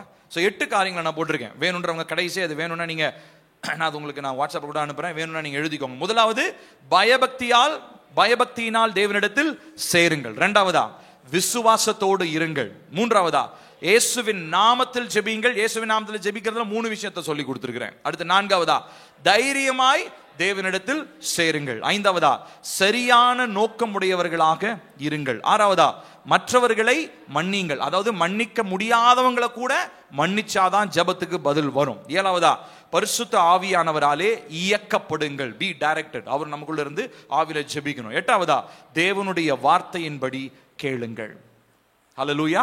நாம் யாரும் எழுந்து நிற்போமா? தேவனை நோக்கி பார்க்க போகிறோம். ஜீசஸ், நம்ம ஆண்டவரை நோக்கி பார்த்து நம்ம சொல்லலாம், கர்த்தாவே என்னுடைய ஜெபங்களுக்கு இத்தனை நாட்களாய் பதில் வராம இருந்ததற்கு காரணங்களை நான் புரிந்து கொண்டேன். இத்தனை காரியங்கள் நான் செய்யாம இருந்திருக்கிறேன்.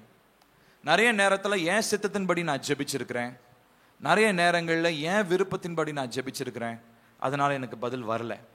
நிறைய நேரம் என்னுடைய இச்சை நிறைவேறும்படியாக நான் ஜெபிச்சிருக்கேன், எனக்கு பதில் வரல.